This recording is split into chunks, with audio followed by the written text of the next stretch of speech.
This is St. Louis Cardinals baseball. It's a day game as the weekend series continues here in the Gateway City. Game number 2, the San Francisco Giants and the St. Louis Cardinals.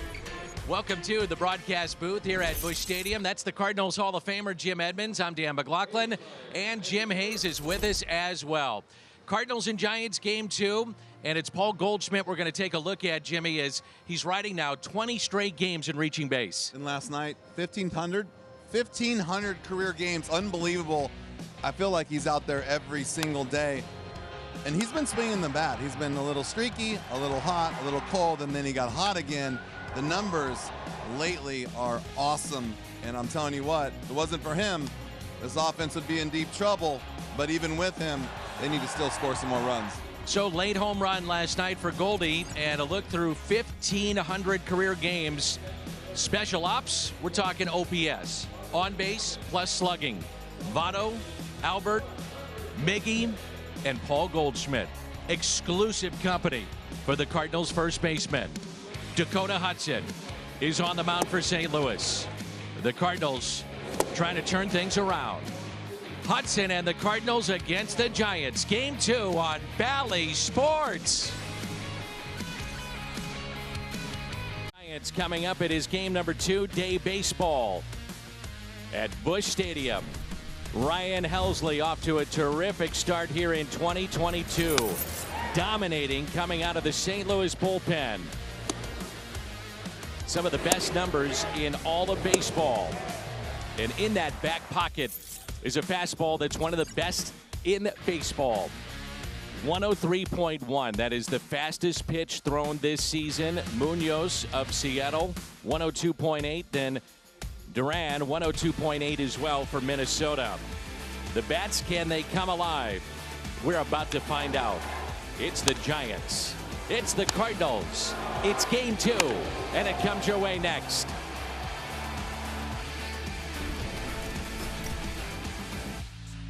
To you by Budweiser. This Bud's for you. By Chevrolet, the #1 selling brand in the St. Louis area. Find yours at your Mid-America Chevy dealer. And by CarShield. CarShield cars go farther.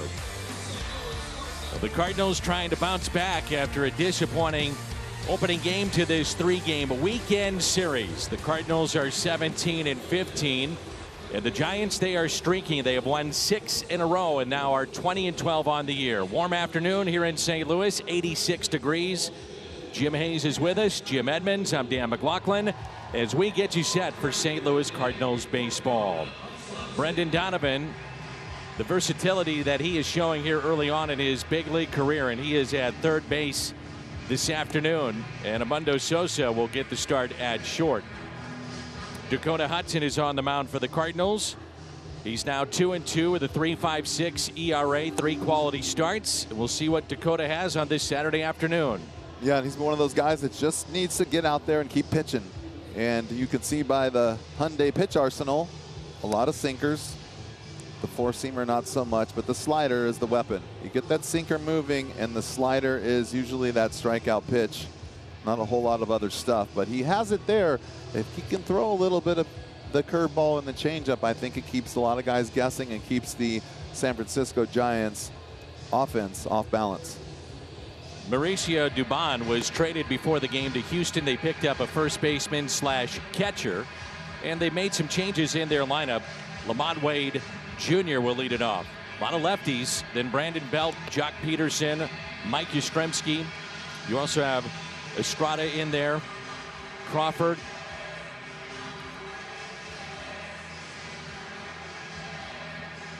So Wade, don't even look at that graphic, it's wrong.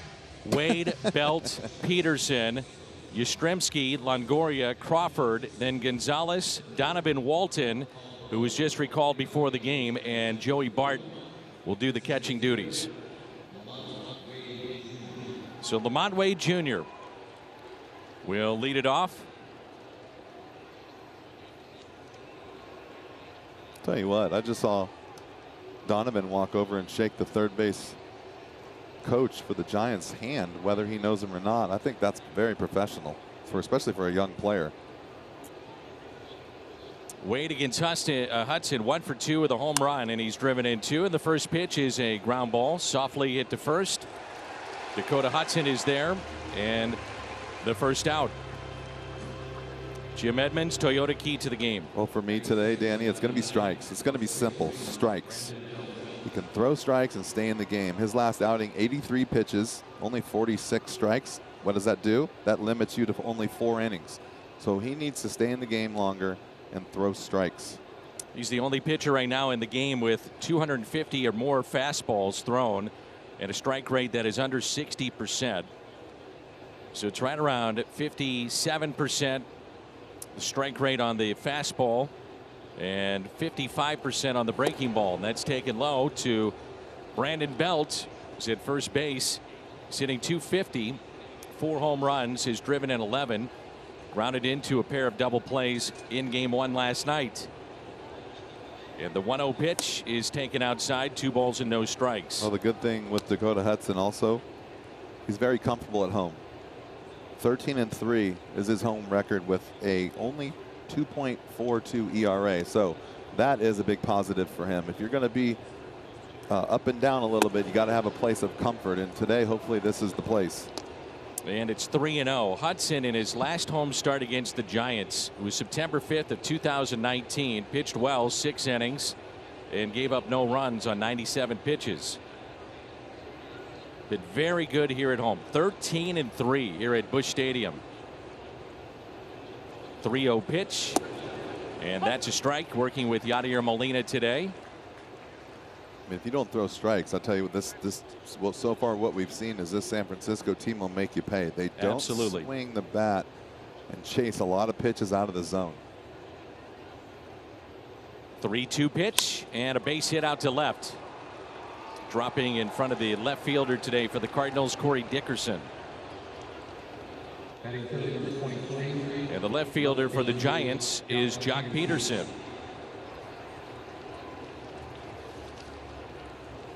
Let's check out the defense as we go around the horn, presented by Dobbs, Dickerson, Carlson, Yepes in the outfield.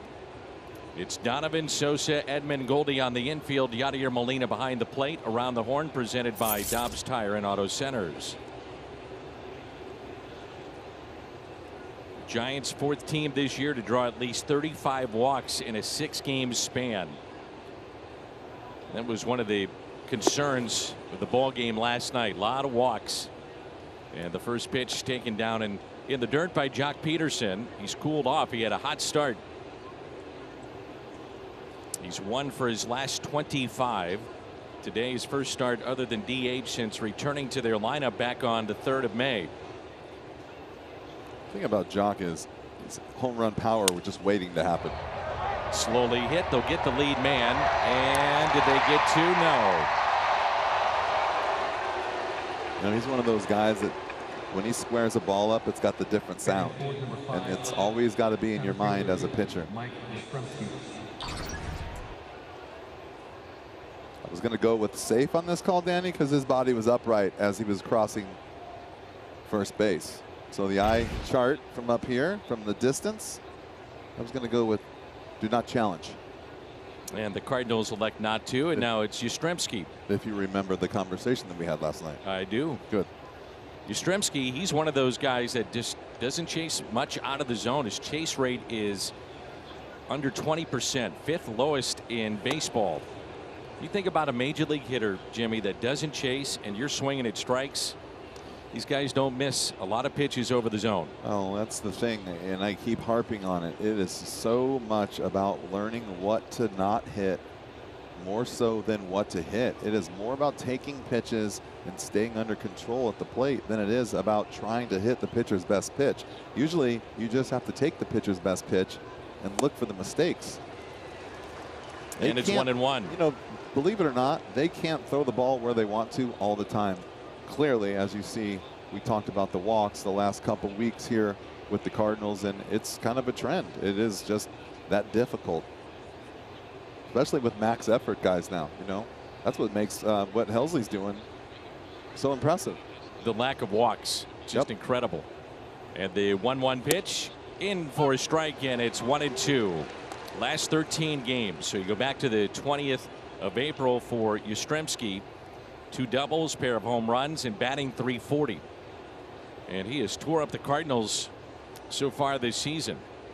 5 of his 8 runs batted in have been against St. Louis. And the Cardinals using that exaggerated shift here.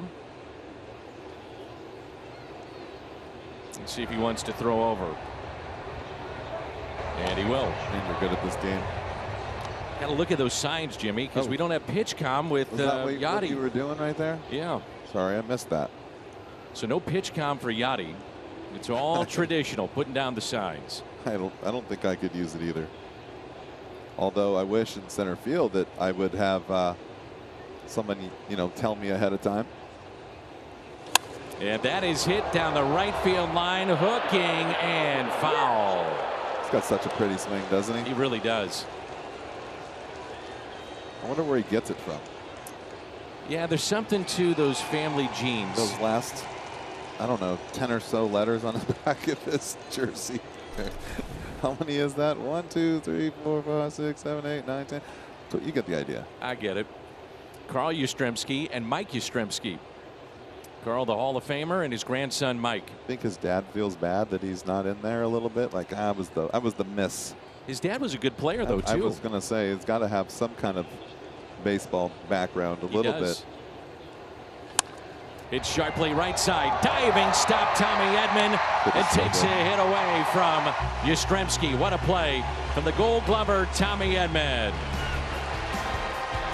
The range on the outfield grass, terrific play, Tommy, and there's no score. Play ranging to his left, leads it off, the switch hitter. Then Paul Goldschmidt, Nolan Arenado, Juan Yepes, Corey Dickerson, Yadier Molina, Dylan Carlson, Brendan Donovan, Edmundo Sosa back in the starting lineup at short. It's Jacob Junis.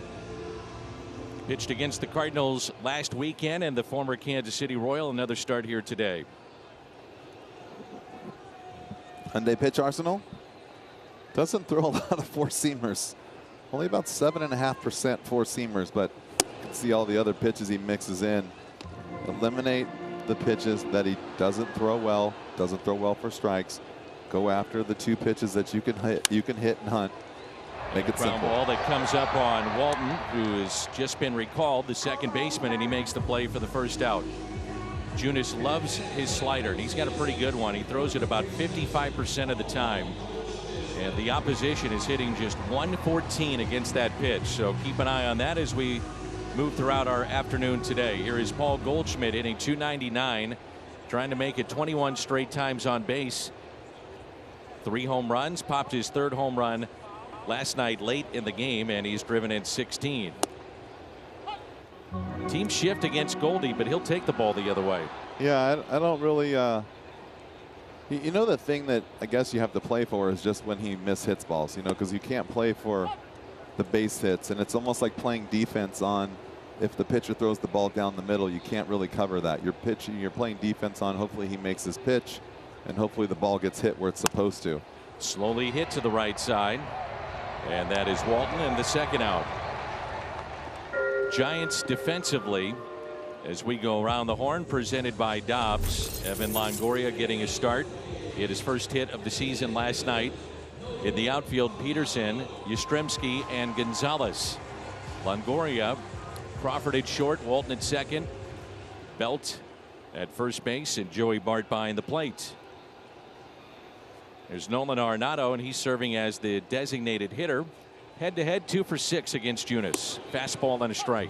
Now, how about, speaking of just being a normal person, this young man, Arenado, right now is playing baseball here, and there is a humongous fire within less than a mile to his house back in California. I've been talking to his brother off and on, but I said, how you doing? He said, today we're doing great. It's not climbing up the hill yet, but there's a huge fire in Orange County. So think about that. He looked like he was a little uneasy to talk about it, but we all grew up in that same area. And I just said, well, you know what? Nothing you can do about it. Go and enjoy your day. And he said, yeah, trying. The human element of the ball player, too. It doesn't stop.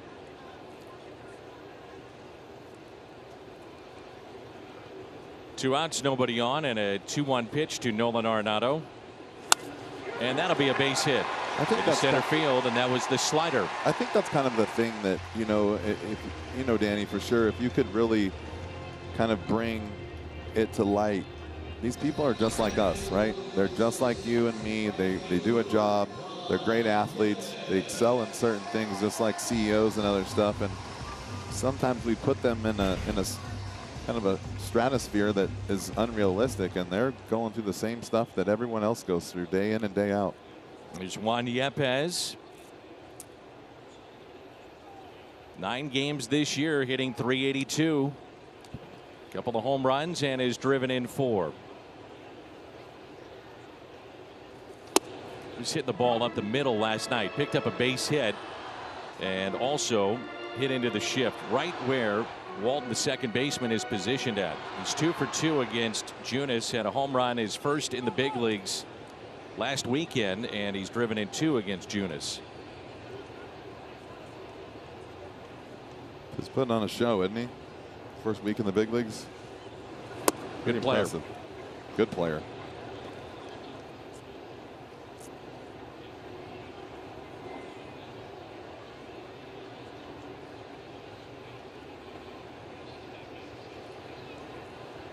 And the 1-1 in the dirt. I like the fact that he's doing it against the fastball and the breaking ball. Well, you know what? He stays back. He really does. And he hasn't really gone through any spurts yet where he hasn't really had to battle and struggle yet. And so because he stays back, everything's working for him. And he does such a great job of spreading out when he gets 2 strikes. I mean, he has a really, really good idea of how to hit. The 2-1 fouled back. He's already tied for 3rd. National League rookies in home runs, 4th in extra base hits, and 7th in hits already. I was just looking at that stat, and you think about it, and someone said to me, is it possible he could win Rookie of the Year? I'm like, it's just early, an early start. And then you see those stats, and you're like, yeah, if he stays up here and plays like this, we're 20% through the season. He'll run away with it. Yeah. Such a long way to go. And the 2-2 off the plate, the recognition of the slider. Yeah, that's the key for him. But, like I said, staying back, keeping that movement to a minimum, you can recognize the pitches that you don't want to swing at. When you start to move, and we were seeing it with Paul DeYoung, I love him to death, but he couldn't stop himself from going forward. Then he was having trouble recognizing the off-speed pitches and chasing. And he just basically said, from speaking with him, I can't get that timing down with the stride, and it's almost like sometimes you have to wipe out that stride and start over until you start to feel better. But the timing and being able to see the ball and staying back is key. And he draws a walk. Another slider on the 3-2. He recognized that. And so 2 on for Corey Dickerson with 2 away. It's a good at bat again. So runners at first and second. Corey Dickerson in left field today. 192 the average. No home runs. He's driven in 7. Junis has made a couple of starts prior to this one here at Busch Stadium. No record. ERA above 4 and 8 2/3. Right-handers come in at 200 the average against him. The lefties 177. What's interesting about Dickerson is he hasn't really caught fire. He hasn't really hit the ball hard all year. But he drove in a bunch of runs early, and lately that one part of the game that he was doing, the RBIs, are not coming for him. And that's partly because they're not scoring a lot of runs. But amazing when you can see a guy hitting 184 can still drive in runs, giving the opportunity. But now there's not as many opportunities out there, and it's just a very quiet 184. So that's part of the offensive struggles also, is getting guys in scoring position out there. Well, he's shaking up his lineup today with Dickerson in left. O'Neill is on the bench. Yepez in right. Carlson in center. So Bader sits, knowing the very good slider of Jacob Junis. And right now he's just trying to find a combination that can get some hits, get some runs. Cardinals in the spot of runners in scoring position have been pretty good. 6th best in all of baseball with a .275 average. But their last 2 games 0 for 7, and they've left 11 men on. Fouled back, 2 strikes on Dickerson.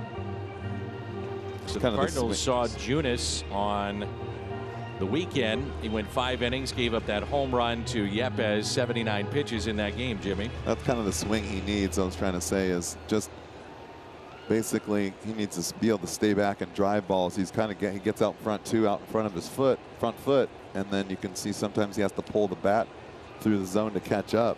He's got to take those big hacks from time to time, especially here with 2 outs. Now there's 2 strikes, but with 2 outs, you got to go for it. You know, you got to drive in some runs even when guys are on first base with a little, a little oomph. And it's hit to short. There's Crawford, sure-handed as anybody, and a flip to the second baseman, Walton. Cardinals strand a pair, and there is no score. When the weather heats up, so does offensive production. That hasn't happened for the Cardinals at this point. Fans are getting frustrated, and Ollie Marmol certainly understands that. Ollie told me, I can guarantee there's not a fan more frustrated than the guys in the clubhouse or the staff. Right now, there are some guys in a tough spot, and we're looking to turn that around. But yeah, we're equally frustrated with what's going on, Danny. Ollie says the only thing they can do right now, keep working. Well, you got to keep playing the games and see if something breaks. Get a little momentum. There is momentum in baseball. It does happen. Just like what we said the other night, where the teams can have a scheme, can have a identity, and this San Francisco Giants team makes you work. They don't swing at a lot of bad pitches, and there's other teams that run the bases harder than everyone else, and it's just, they kind of build on it. Here's Evan Longoria. Picked up his first hit and RBI of the season yesterday. Pinch hit 2-run double in the 8th. And was on the IL with a finger issue. Played in 5 rehab games, AAA. And came off the IL back on the 11th. Long time. He's been a very good player. The 1-2 pitch. 2-2. Long Beach State. You know what that mascot is? Dirt balls. Dirt bags. Hey. That's good, though. I like it. If you're a pitcher, you throw a lot of dirt balls. That's what I'm saying. Tommy Edman back at it again. Why does this guy just do it every day on both sides of the ball? Something special. Just go ahead and give him another Gold Glove. How about these 2 plays today? These aren't easy plays. Nope. That's what my mom used to say. I come kind of home from playing, wiffle ball, softball, baseball, whatever. I get dirt everywhere. You're a dirt ball. Dirt ball, yeah. She goes. If she called you a dirtbag, that might be a little offensive, and maybe that's why they go for it. When I was 8, I didn't know the difference. She might have been calling you a dirtbag. She waited till you're about 25 and switched your nickname. Man, Jimmy. It's been a tough day up here in the booth already, huh? The cat was up here. You were going crazy. Eduardo Perez was up here. We're just all in sync on this great Saturday afternoon. Crawford on a 3-game hitting streak, and he's got a home run, 4 runs batted in, 5 runs during this streak. I saw Tim Kirchen in the hallway. Hello, Jimmy. He's a good dude. He loves the game. That's what I love about him. And a fly ball out to shallow left. Dickerson is there to make the catch.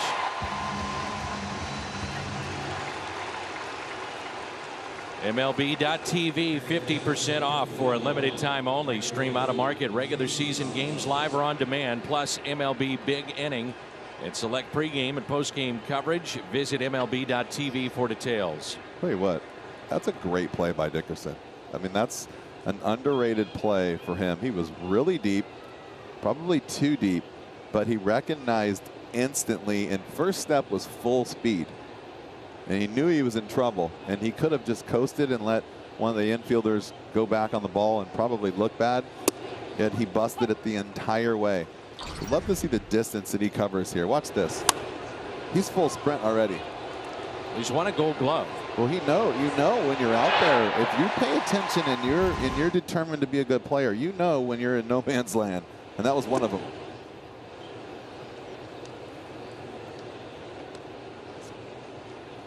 115 feet. Says he ran for that ball.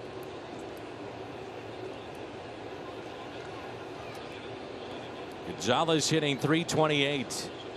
And he's played all over the outfield for the Giants this year. Very versatile player, and that's the way you sum up the lineup and their construction. As Carlson comes up just shy of making that diving catch, and standing up at second base will be Gonzalez. What's that? The third ball in the last, was it 2 days? Yeah, because Carlson again yesterday. Third ball in 2 days is an inch from being caught. Yeah, last night it was Bader, and then Dylan a couple of days ago had a just didn't get that first step. Short. That first step right there for Dylan just wasn't enough to get going. It was an interesting fact that I heard playing, that if you're on your toes and you get a good jump, you run free and easy. If you're not paying attention and you get a bad jump, to try to make up the ground, your body doesn't allow you to get to maximum speed fast enough because you're tense. I thought that was very, I think that was kind of why I always try to make sure I was paying attention, because I knew, especially being a little bit slower than most guys, I needed to get a better jump than everyone else so I could get moving. So here is Walton, recalled from AAA Sacramento today. And the first pitch is strike. Acquired from Seattle on Wednesday. Exchange for a minor league pitcher. AAA Tacoma, 12 games, was hitting .294. Also appeared one game with the Seattle Mariners. It's incredible how the Giants go through player after player throughout a season. They may acquire a player for just a week or 2 weeks to fill a need. They go back to the minor leagues, or DFA'd, or a trade. I mean, they completely use the 40-man roster. So if you break north with the club, yeah, you feel pretty good about it. But if you're one of those guys on the cusp of being a big leaguer or have major league time, you can guarantee at some point the Giants are going to call you up for a need. They manipulate the roster as well as anybody. Well, I always said, kind of underhandedly and sneaky, that's kind of the way you win. You know, if you can manage the ups and downs and it's not even the no-brainer ups and downs. It's when you can maybe give a guy a break and shift some stuff around. Molina, Carlson, Donovan coming up after the strikeout of Walton.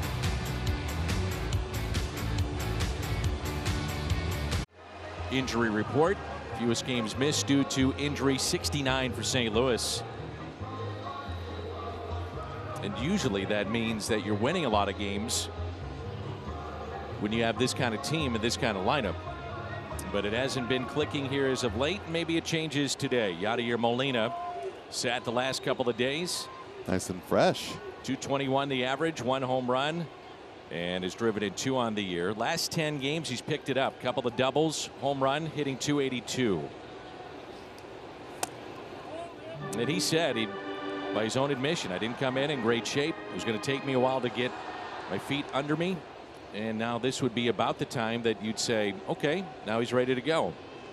Well, it's a lot tougher to do during the season than it would be in spring training, because you get so many more swings during camp and you can get as many as you want. You just have to work for it. Here you don't have that kind of time. You're traveling. It's not as many people around to throw. His last weekend he picked up run batted in number 1,000. You know, more do you read into his offseason, the more you think he was really close to not coming back. Oh, he was very close. The 2-1, and Yadi shoots it out to deep right center, and this ball is off the top of the wall. Yadi digging for second, and in there with a double. I love it. Right on cue. Let's go.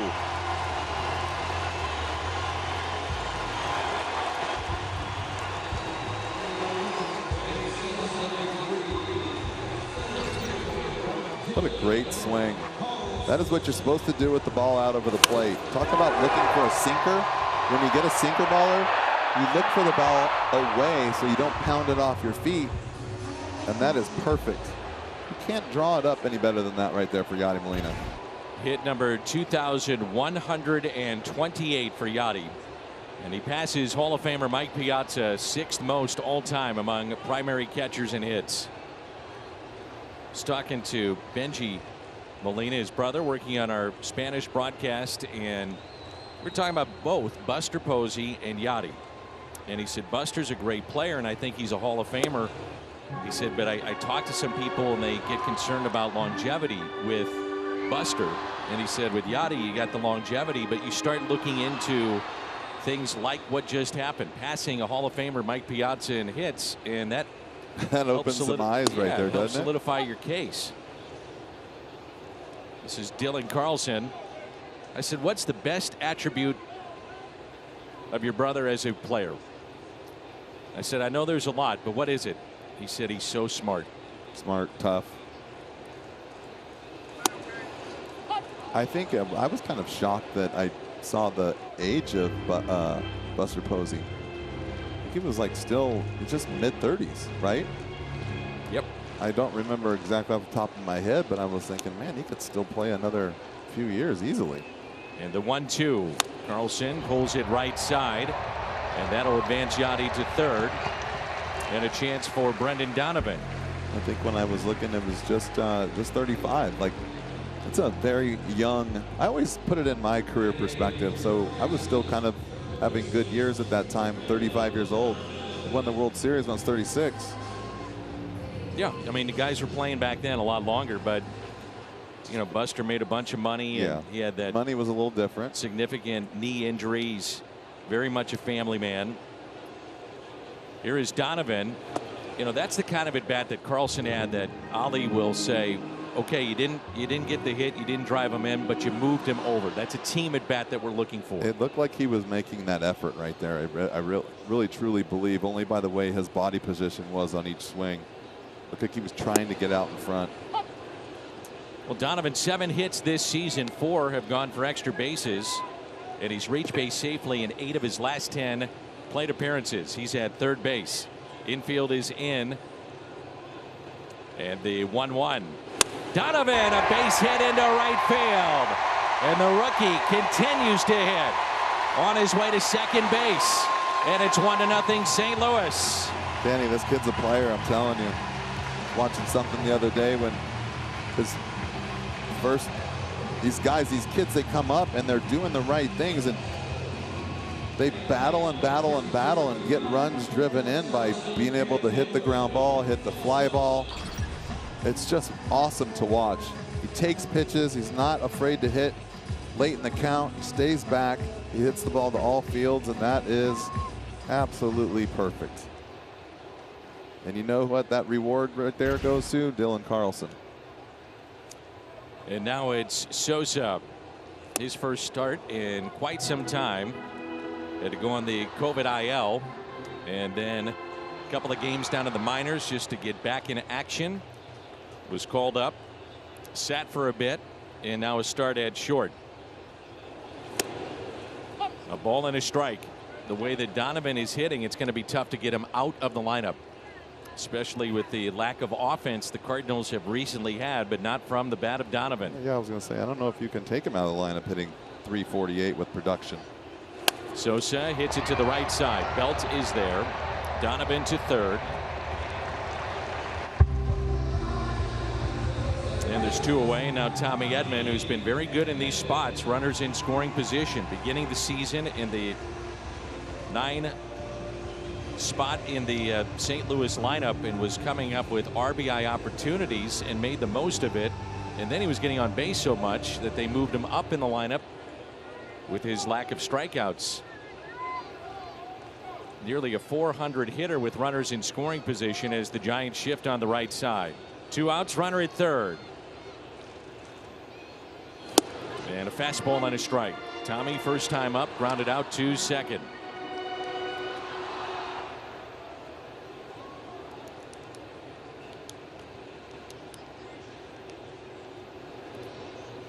The 0-1. Nothing in 2. It's that slider there that could be even tough on a lefty. Well, that's why, you know, like I said, you got to really pay attention. Doesn't pitch in a lot, and if he does, you want it to be up. So anytime you see the ball down and in, you almost have to let it go, because 1, it's either going to be coming at you down by your feet, or 2, it's going to be a sinker and it's going to go the other way and stay down. 0-2 pitch. Really got to get the ball up. So with 2 outs and runners in scoring position, Tommy batting .400.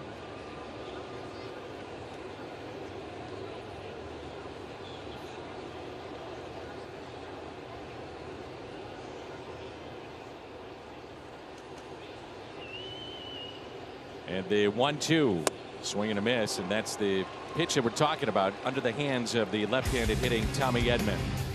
Brendan Donovan, the double, drives in his 5th of the year, and it's 1-0.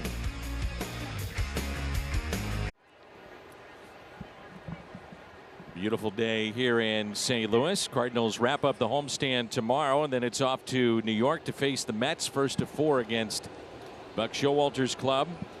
That'll be Monday, and we'll have that for you. Sunday night baseball tomorrow. And then next weekend in Pittsburgh. There's Joey Bart. He has struck out 33 times in his last 53 plate appearances. And he's 4 for his last 42. Said ESPN tomorrow night with my boy Eduardo Perez. You got it. Must see TV with that guy. Must see TV.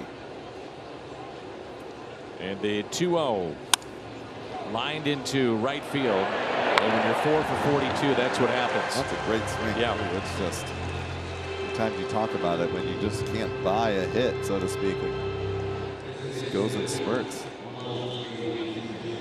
Lamont Wade Jr. grounded out to first to start the game.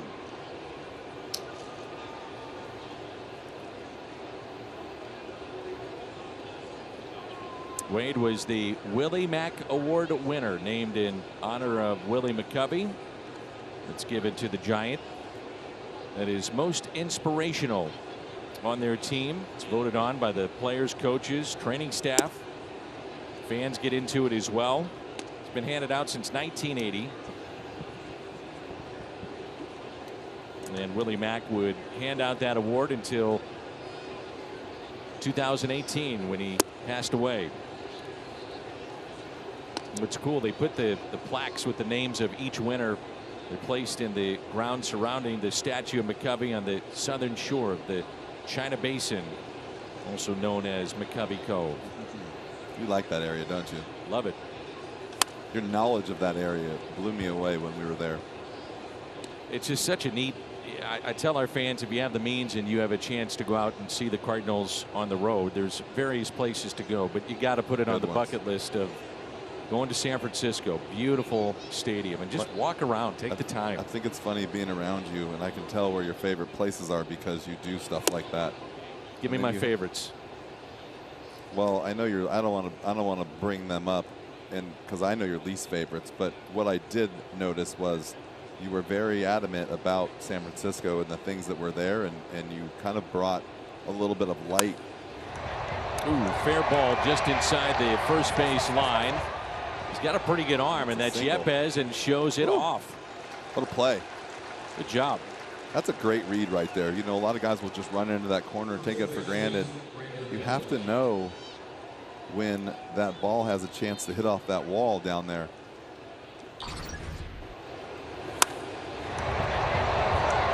Smart. He just kind of goes in between and waits to see if it's going to pop out. My thought process is always, it's a double anyways. Don't play it into a triple. So take your time. And if you take your time, good things happen. The ball kicks out. He's right where he's supposed to be. He doesn't panic. Holds him to a single. And so now it is Brandon Belt. It's the little things like that. The Cardinals, with the small margin for error, have not been doing. So that takes a guy out of scoring position. And now the potential of the double play. And Belt hit into 2 of them last night. Well, think about that guy right there. He's not an outfielder. And he said to me on the plane, I'm just trying to do my job, not embarrass myself. But the one thing he is, he's calm and cool and collected at the plate, and same at the outfield. You don't see him making bad decisions very often. And that is one of those times when he just takes his time and just lets the ball take care of itself. You don't need to go rushing in there, because even if the ball goes down into the corner, it's going to bounce back out. So if you chase it, you could overrun it. Saw that the other day with Harrison Bader's inside the park home run. Center fielder makes a play. Left fielder got a little close. Ball squirts past both of them, and see you later. And that is popped up left side. Battling the sun, it is no Donovan. chance. He can't find it. Sosa does. And Sosa makes the play. Brendan Donovan had no idea where that was. It's a great play right there by both of them. You could see Donovan saying, I can't see it, what we talked about in San Francisco. Be aware of your surroundings. And Sosa also knows, and he's yelling and looking. He was on the second base side of the bag. That's paying attention to the game. You see Sosa look down. He sees him waving. I'm sure Donovan's saying, I can't see it. But if you just stand there, which we see all the time, with your arms out and you don't say anything, no one in the ballpark knows and no one hustles over there. So great job by both guys, especially Sosa, to not give up. There's Jock Peterson grounded into a fielder's choice first time up. A little defense on display today, isn't it? Nicely done. Someone might have had to light a fire under some seats this morning. Some guys, even with the sun shining brightly, do not play with sunglasses. Some do, some don't. Well, you know, in the infield, you don't get that ball very often, and especially with the shift, you would think if he's in his normal position, he doesn't have to turn around to run for that ball. He would just backpedal, and he would be able to manipulate the sun. Right then, when you get under stress, you can't manipulate the ball because you have to run to it. And those are the balls that are the toughest in the outfield, is when you're running for a ball and it gets into the sun. If it's straight up and it's in the sun, you can move your body all over the place and pull the sun away from the ball or ball away from the sun. When you're not in the right position and you have to move, you can't do that. You have to go to where the ball is, and if you look up, you're in trouble. Here's the 1-1 pitch to Peterson, 0 for his last 16 against St. Louis.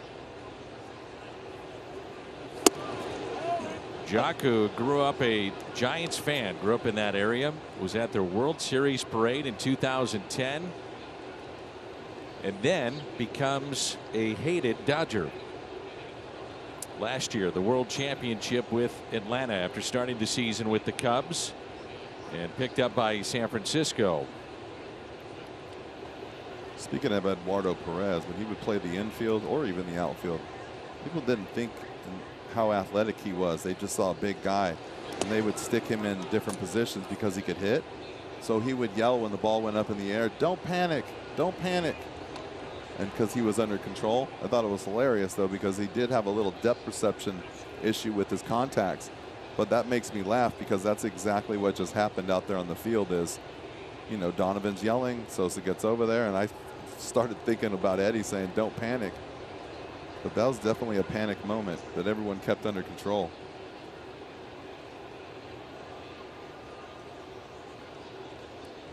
Just a little tidbit.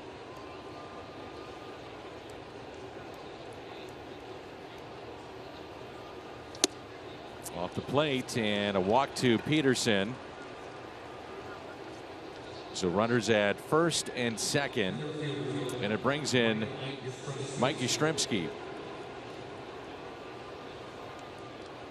Grounded out to second, first time up. Yeah, this is a, I would have to say right now, this might be the at-bat of the game. This is a big at-bat. With his power, his swing, the way he swings the bat against the Cardinals. With 25 home runs just last season. Really a breakout year for him. So 2 on and 2 outs. And the first pitch by Hudson. Line the other way. Dickerson with the catch. Midway through 3 coming up. It's Goldschmidt, Arenado, and Yepez. Cardinals on top. 5K. The event raised $30,000 for the Cardinals Care Redbird Rookies program and Girls on the Run. Valley Sports Midwest proud to help support these local youth programs, and you can still sign up for the virtual 5K. Cardinals.com/5K. Here's Goldschmidt, rounded out to second, first time up. Against breaking balls this year, Goldie hitting .373, and that's 4th best in baseball. trying to make it 21 straight, and during the past 20 games he's hit .382 and an on-base percentage that is 5th best in the game at .453. Weather heats up, normally Goldie does as well. Lots of guys do, but I don't think anyone more than him. And he had a great spring too, and then got off to a pretty slow start. But then you look up and the numbers will be there by the end of the year. My biggest fear as a player, having a great spring. Nowhere to go from there. That's almost when you start coming to camp not ready to go because you don't want to be, you don't want to peak too early. Longoria puts away Goldschmidt. Nolan Arenado will be the batter. He singled to center. And while we have a moment, quick word from St. Louis Children's.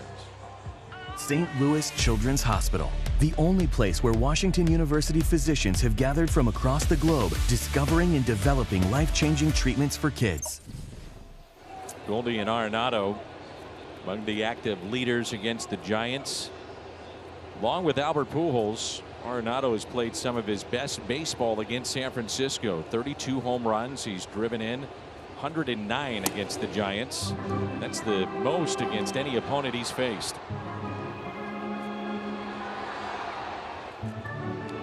'76 extra base hits for Nolan against San Francisco. I don't know about you, but it feels like we say that every night with these two guys. And Nolan pops it up into shallow center. Who wants it? And it's caught by the second baseman, and that's Donovan Walton. Stremski was there, so was Crawford. Both of these teams are going to have sun damage after this game. Oh boy. You can just see it coming. Juan Yepez has had 38 plate appearances. He has reached base in 17 of the 38. He's coming up, and this is the second baseman making that play. Stremski is about one step away from banging into both of those guys all at the same time. So his on-base percentage is .447 for Juan as he walked his first time up. And the fastball taken just a bit low. Giants moved from New York to San Francisco in 1958. And these two teams have gone back and forth in great games, regular season play, postseason. And the Cardinals are 356 and 355 against the Giants. It's going to take this one for a ride in this at bat. Might not be this pitch. Ooh.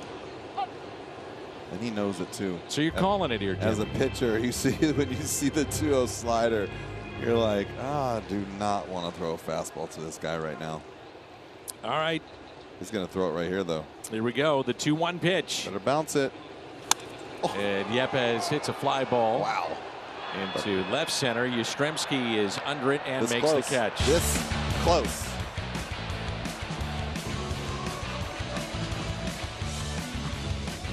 Ford, the official card truck of the Cardinals. And brought to you by Real Steel. Find yours at steeldealers.com. Longoria, Crawford, and Gonzalez for San Francisco in their half of the fourth. And it's 1-0 St. Louis. On an RBI double by Brendan Donovan.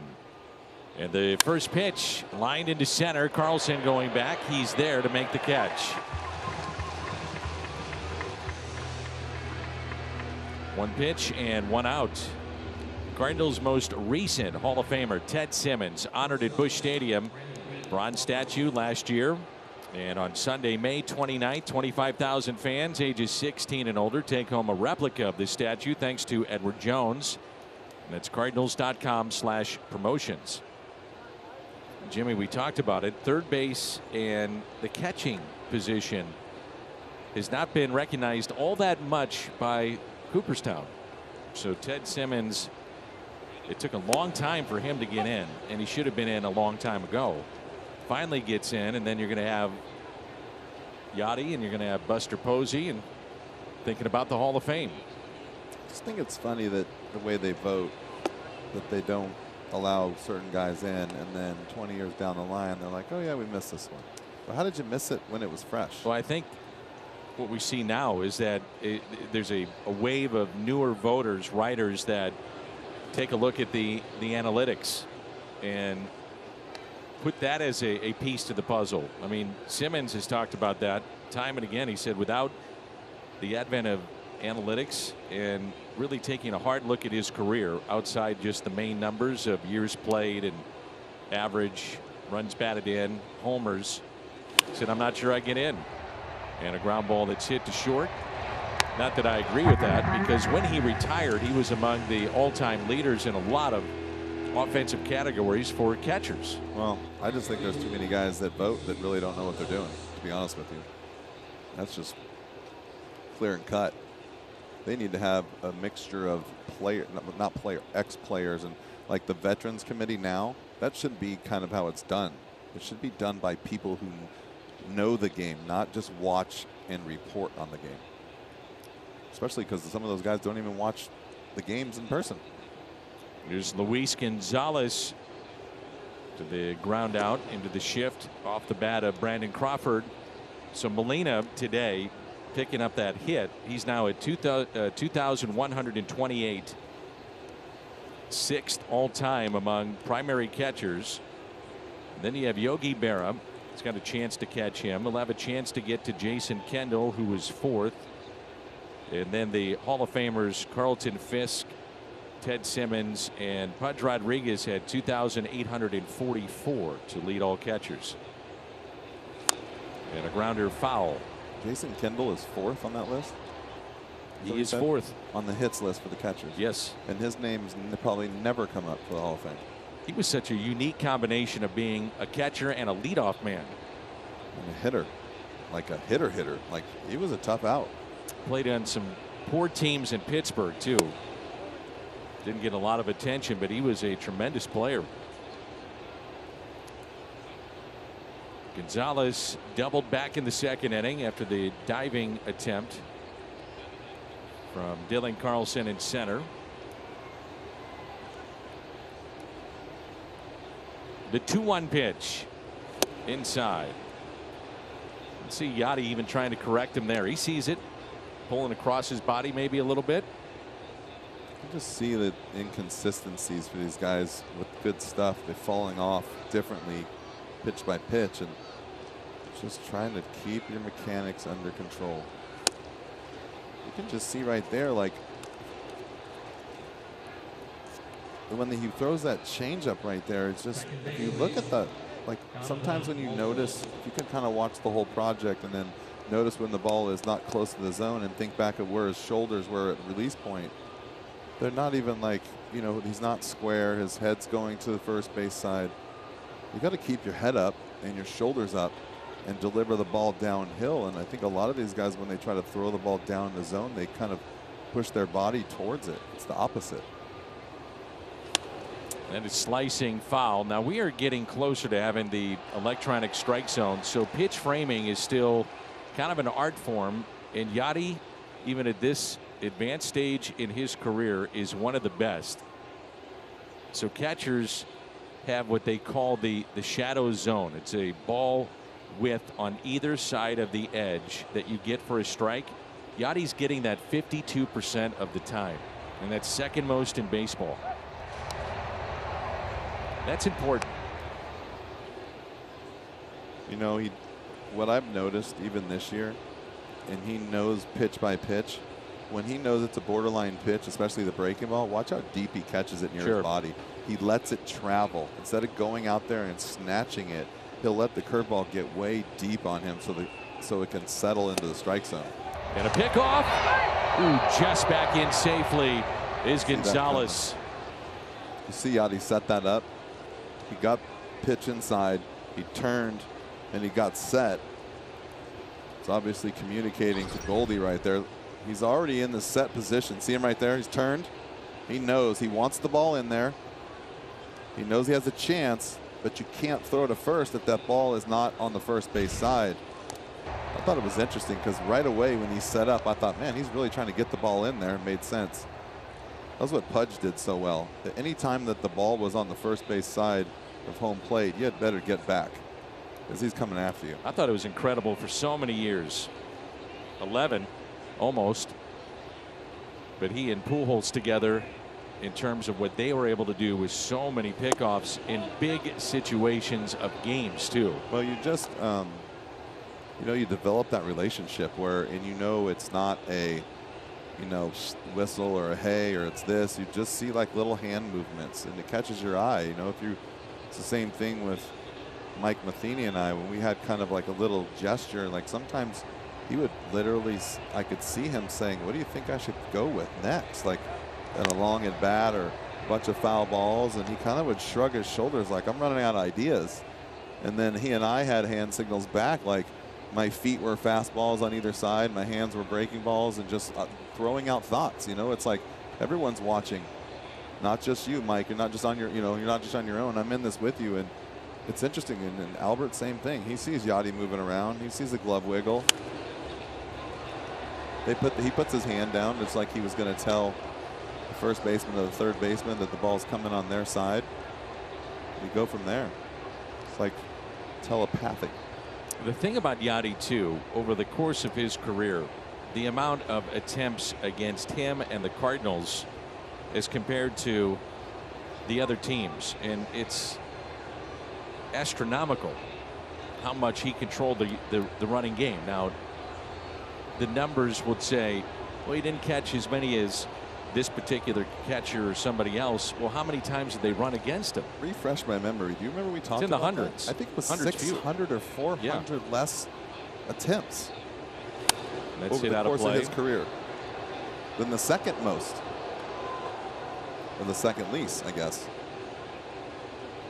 And Yachty in his career with 54 career pickoffs, fourth most ever in Major League history. 54 pickoffs. How about the pickoff in the what was that? Those games that they played in spring training to end the game in Puerto Rico, like those Pan Am games or the World Games that they were playing in. Each guy would leave camp for a week or two and they would play.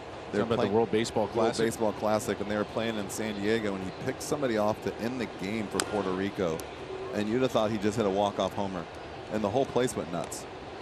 And I think it was against the U.S., to be honest with you. But, man, I'm telling you, it's just so good and so quick. And the best part about it is he throws the ball on the money all the time, or none of this is possible. 2-2 the count. With 2 outs, 1-0 our score, and a runner at first. Hudson a check on Gonzalez. And the next to Donovan Walton. And a grounder. He's battling up there. Cardinals will have Dickerson, Molina, and Carlson coming up.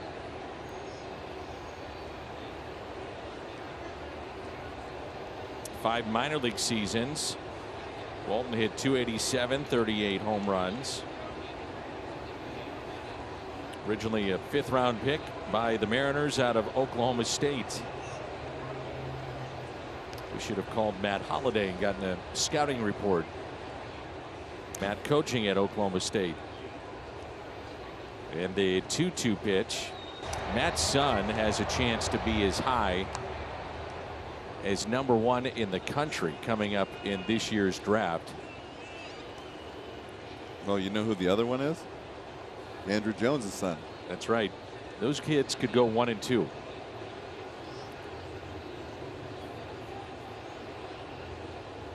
And the 2-2 again to Walton. Chopped up the middle. Sosa to first and gets him by a step. So the Giants have stranded 5. Simba is in the Hall of Fame. And this is Cardinals baseball on a Saturday afternoon. Kia player profile, and this young man just continues to hit. He is 19 years old. That's it, 19, third baseman. Look at that, taking it the other way. He is 6'5", 220 pounds. What's impressive, he's got the 3 home runs, but the OPS, on base plus slug, with just 3 home runs, is .943 for the 19-year-old. There's not a lot of 19-year-olds at Double-A.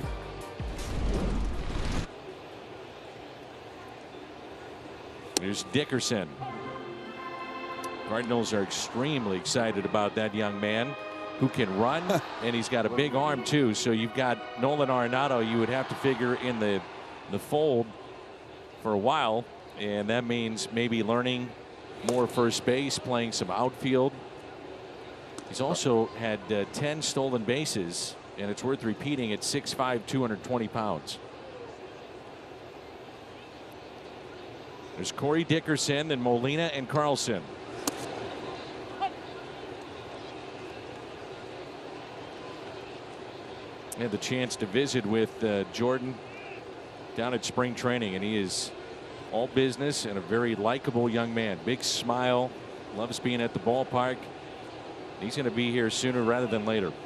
The 1-2 hit out to left, and the catch is made as Jock Peterson puts it away for the first out. While we have a moment, quick word from Great Southern Bank. Did your favorite song move you a little too much? Hey, it happens. When it's time for a breather, you can turn your debit card on or off right from your phone with the Great Southern mobile app, all without missing a beat. So Molina, the double off the top of the wall in right center. Back in the second inning, came around to score. The double from Brendan Donovan. And he became 6th all time in hits for a catcher.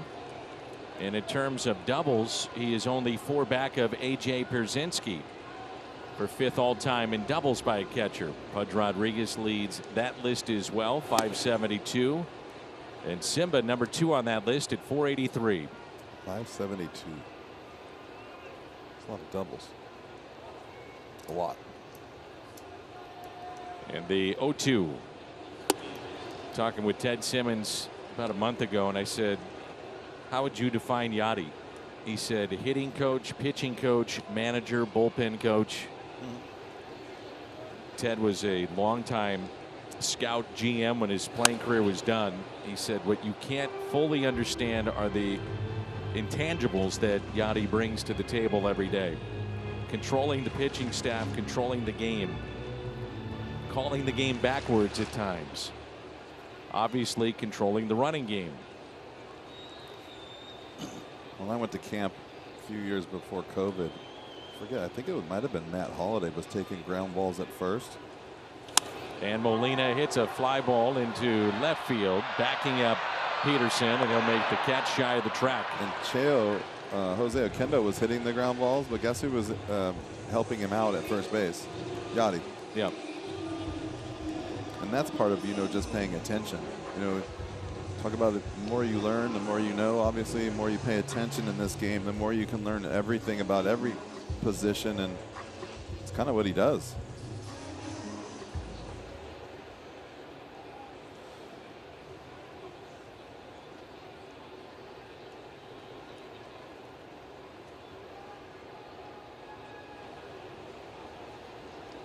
There's Dylan Carlson, and a check swing.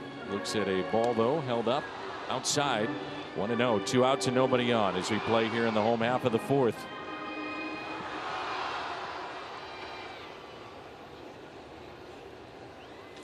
And Carlson hits it out to deep right field. Stays in the ballpark midway on the track. That's Robert Bortuzzo of the St. Louis Blues as they advance to the 2nd round. And Jim Hayes has a visit with Robert coming up. Robert Bortuzzo is in the house. First, congratulations on moving on in the Stanley Cup playoffs. You guys get a lot of Cardinals at games. I know you guys are here for the Cardinals. How cool is this? Yachty's in the on-deck circle. He sees you, comes over, he gives you a fist pound. How cool is it? Hey, yes, anyone. That's pretty cool, man. He's a legend in this town. He means so much to this team, and it means a lot to our team. It's great having them come support us, and day off here. What's better than a day at the ballpark? Got the family here, so can't thank the Cardinals enough for having us out. I want to ask you about dismantling the Wild. You're down 2-1 in that series, and you wrap it up in 6. What does that say about your team? I think it says a lot. We got a lot of veterans in there, a lot of guys that have been through it. A guy like O'Reilly stepped up huge. A guy like Bennington comes in, so We were pretty composed, and we got a quiet confidence to us that you know, even when things aren't going great, we can turn the ship around, and we were able to. Game 2, you take a puck to the face hard. You're back in Game 5. Is that playoff hockey, or is that just a hockey guy being a hockey guy?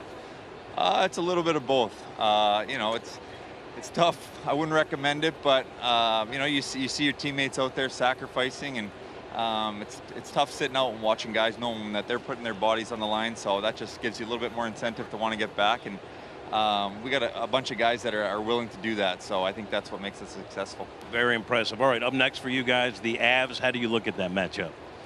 It's a huge test. You know, they've been one of the better teams in the league for a few years now. You know, having said that, we're excited. It's a chance to go against, you know, some world-class talent and some high-end guys there. Big challenge for our group, but like I said, we couldn't be more excited to be moving on and embracing that challenge. Your fans are excited too. I mean, Cardinal fans go crazy here. Blues fans go nuts there, especially during the playoffs. What's that environment been like at home for you guys? It's crazy. It fuels us. You know, they've been there for us all year, through the years. The energy in the building, it just brings our game to another level. So we can't thank them enough. We got some of the best fans in the league, and you know, the relationship between the Cards and the Blues is something special. And you know, hopefully we keep winning games here. We can have the boys out, and vice versa. Best of luck against the Avs, and thank you for the time. Thank you. Anytime. All right, Danny. Good stuff, Jimmy. Thank you. Robert Bortuzzo, 10+ years and counting in the National Hockey League, and sitting there with his father Oscar and taking in a ball game. That's bunted up the first base line, and that'll roll foul. And he let it roll foul, keeping the double play in order, not putting a man in scoring position. It's a great play, heads-up play, and it's funny. You talk about guys and, oh, this guy's good and this guy's good, and then we got the two best infielders on the corners. That's why. It's the part of the game that it's the whole game. It's not just a hitter and a position player. These guys are smart, and that's a smart play. So if he does field that, he would tag out Wade, and you'd have Bart at second with one out. And also, as a hitter, you know how hard it is to bunt. Plus now there's 2 strikes. And you have a guy that gets a lot of ground balls. Hudson has induced 5 double plays this season, 11th most in the big leagues. And the 1-2 pitch, or you just take the strikeout. I was going to say, and if you're at first base, you hope it doesn't backfire. So the second strikeout. Top of the zone. The Giants have hit into 28 double plays this year, 4th most in baseball. Washington the most at 36. And the Cardinals have turned 33, and that's 4th most in all of baseball. And here is Belt, and there's strike 1.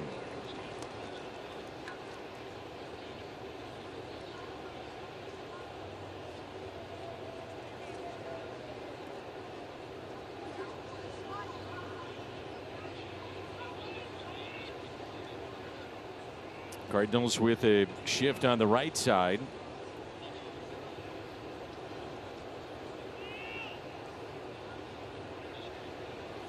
It is an interesting discussion, though, when you think about Goldie letting that go. You're up 1. Do you take the out, or do you say, you know, the faith in my pitcher to get the ground ball, potential of the double play or a strikeout? Well, instantaneous. You got to be thinking about that before the pitch is thrown. Yeah, I think you could make an argument for sure at the top of the order, but at the bottom of the order, you do it exactly what he did. And normally you're in that position, and especially in the National League, with the pitcher. So you're wanting the pitcher to hit again, right? You get the double play or the strikeout, but you know, it could be you could be win-win either way with the top of the order up. Giving a guy another chance at a strike, you know, another pitch. Could be a dangerous hitter. I mean, there's lots of things you can go over, but I think the read instantly is tough, and it's the right one. And now you don't have to worry about that pitcher anymore with the DH across the board in the league. That is all too familiar, as some of these players have played for so long, and you still think that way, you know, like at the bottom of the order, do I let that go because you know, this guy's not going to be the guy that's going to hit? And then top of the order, Most of those guys don't bunt, so there's a lot going on pitch by pitch. The Giants have been more aggressive this year with their bunts, sacrifices, among the league leaders in infield hits. Didn't pay off that time, and now it's 2-2 on Belt. He is singled to left on a 3-2 and popped out to short. And with the shift, it could be an odd turn up the middle. We'll see. The 2-2. Now does Gabe Kapler elect to start the runner here? I think you do. I think with you do with Belt, you do with Yaz, you do with Crawford. And that's having confidence then that they put the ball in play and don't strike out. Yep, or you're going to get a walk. The combination, I think, with Sure. Dakota and Belt right here, I think you probably go ahead.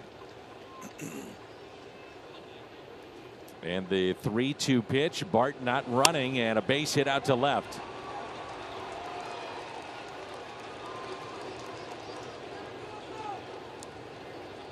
Andre Palante has been throwing in the St. Louis bullpen.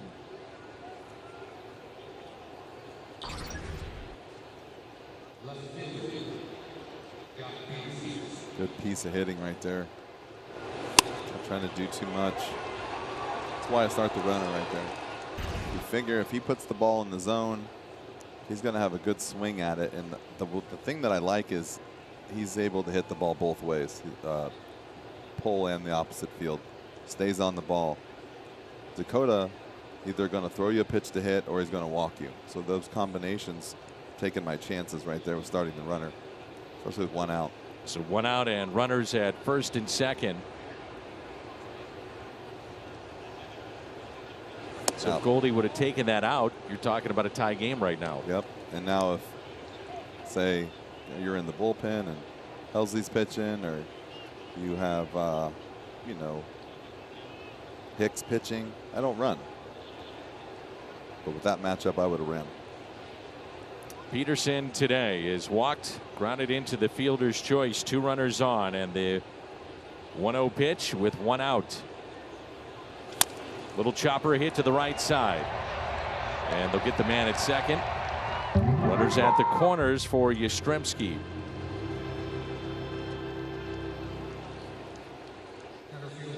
So first and third with 2 outs. Yastrzemski coming up. Margaritaville night returns to Busch Stadium. It's a Friday, May 27th.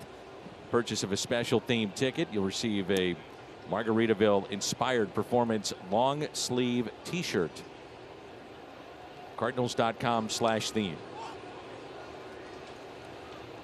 Yastrzemski at center field today is grounded out to second and also lined out to left. And with 2 outs and 2 on, Ali is going to at least talk to Hudson. He has not motioned to the bullpen yet. And he's told us when he goes out there, majority of managers are going out there to make the move. He goes out there and he says, how are we going to get the hitter out? And right now it's a one-sided conversation with Yadier Yadi's doing all the talking. So Yadi is the one that's going to dictate this, and let's see how it plays out. See what he did there? Ollie went to the mound and he stopped and he waited for Yadi and then said something to Yadi, and then Yadi finished the conversation. Well, we've also seen where that happens and Ollie says, no, that's not what I'm looking for, and then he goes to the pen. What if you don't have an answer? Then you're out of the game. Yeah, I don't. Fastball away, slider. Okay, we'll bring someone else. The Giants are 0 for 3 with runners in scoring position, 5 for 18 in the series. And in the first 4 innings, they have left 5 on. So Hudson's been dealing with traffic basically every single inning. It's kind of normal for him. And the first pitch to Yastrzemski, foul back.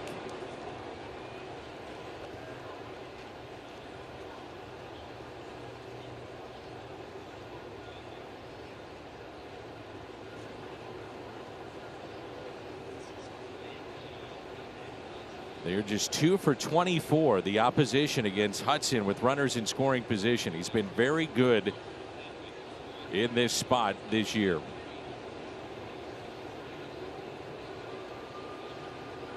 And the 0-1. Nothing in 2. You look at the advanced metrics, and Hudson's one of those guys who's not really great with throwing strikes, obviously, with allowing certain runners on, but he's really good at not allowing the runners to score. He does a really nice job of shutting it down at that point. Ground balls will do that, and they turn into 2. And the 0-2 pitch, they start the runner, and it's a foul ball. So Peterson was running on 0-2. And Peterson is not the fastest of players that you'll see. That's a chancy move by Gabe Kapler. Certainly you could see Yadi throwing him out. Yeah, that's why I thought that earlier was a better situation. But then I think with Yaz at the plate, you have a protection. I just don't know if I would do it 0-2 as much as, you know, you had the 3-2, the 2-2, maybe a 3-1. Yadi wants it upstairs. They start the runner. That's why he wanted it there. And Peterson is tagged out. They run themselves right out of the inning. That is all that man right there. Number 4, he knew what was happening. He wanted it up, got it there, and a caught stealing.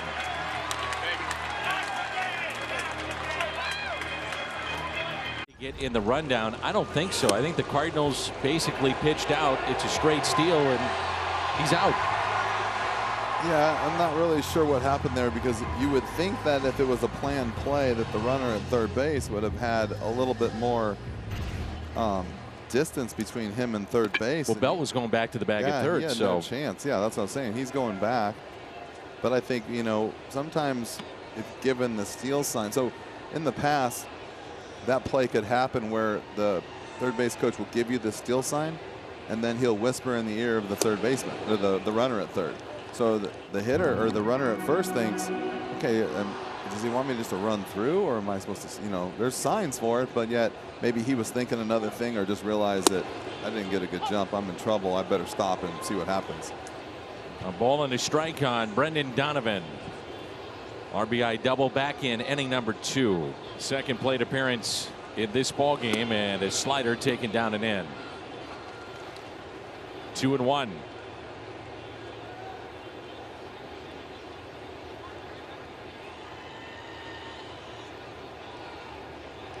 And Donovan hits it up the middle. There's Crawford, and he makes the play. Had a lot of balls in the first 2 games of this series hit up the middle, and the shift on both sides is taking hits away. You hit a ball over the pitcher's head or inside the pitcher's mound on the line, you should be a hit. That's just 100 years of the way baseball was played, and now it's not guaranteed anymore. That may change next year. I don't think you can take away the shift. Basically saying like, hey, we know you know where to pitch this guy, but just don't pitch the ball there. Or it's like saying you're not allowed to throw Albert Pujols a slider anymore.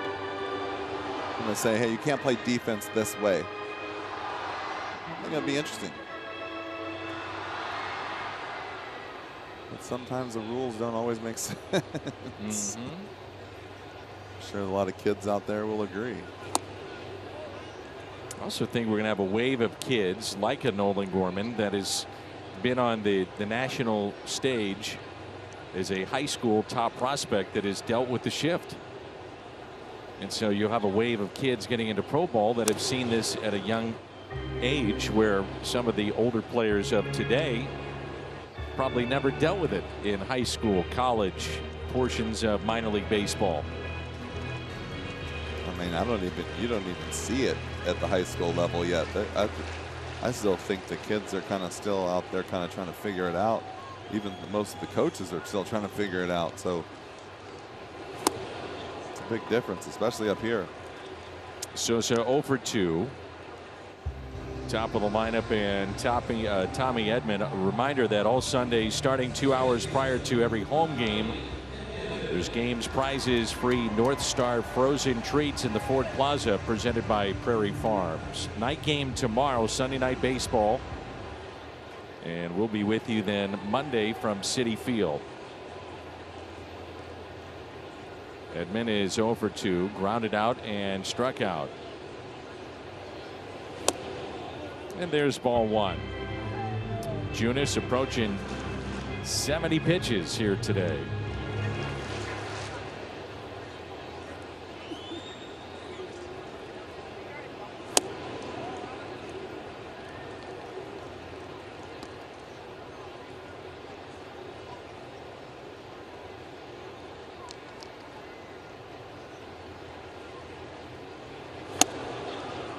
Two and one.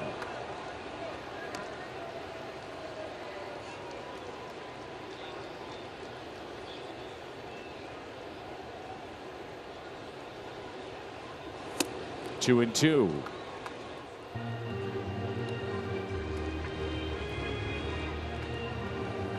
Cardinals have been out hit 5-3 in the game, but they lead it 1-0. And the big shift for Tommy Edman. The 2-2 popped up left side. Crawford is over, and Tommy's still alive. Just another out without the shift. That was the 70th pitch right there by Junis, and I still think that, you know, both of these guys kind of struggle with command of the strike zone. 26 out of 70 pitches. I feel like that 26 to 44 is still too many balls. I don't know. I guess if you look at it, 44 out of 70 strikes, but I still think that's got to be closer to 50, 55 maybe, give or take, you know, a couple. But and the 2-2 is hit out to deep right field. It's at the wall. It is gone. Snuck over the wall and into the Cardinal bullpen on a 2-2. And Tommy Edman has his 4th home run of the year. 2-0 St. Louis. Thank you for the shift.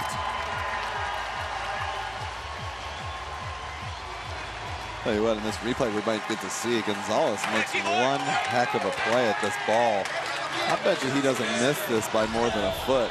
Felt like he has had everything timed up perfectly to rob this ball. It might have been just out of his reach. Good job turning and running, getting to the fence. Oh. Just barely didn't get there in time. Wow. It was like that's when you're like a tick too late. That's not even a full step. That's like a half of a step. And career hit number 350 for Tommy Edman. And the 0-1 pitch. The strike to make it 0-2 on Goldie.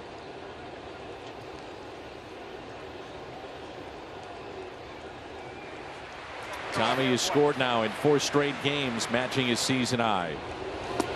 1 ball and 2 strikes. Paul Goldschmidt, Arenado, the designated hitter, is on deck.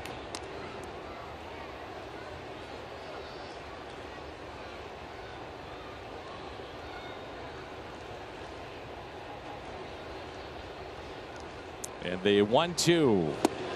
2-2. Stays away from the slider. I think Junis is mad, but I don't know if you can be mad at that pitch. I think that's just a really, you know, it wasn't even a good piece of hitting, but also a lucky piece of hitting. A good job by just Tommy staying on the ball. Lined into center, and it is caught. Carries to Yastrzemski. The home run hit by Tommy Edman. 2-0.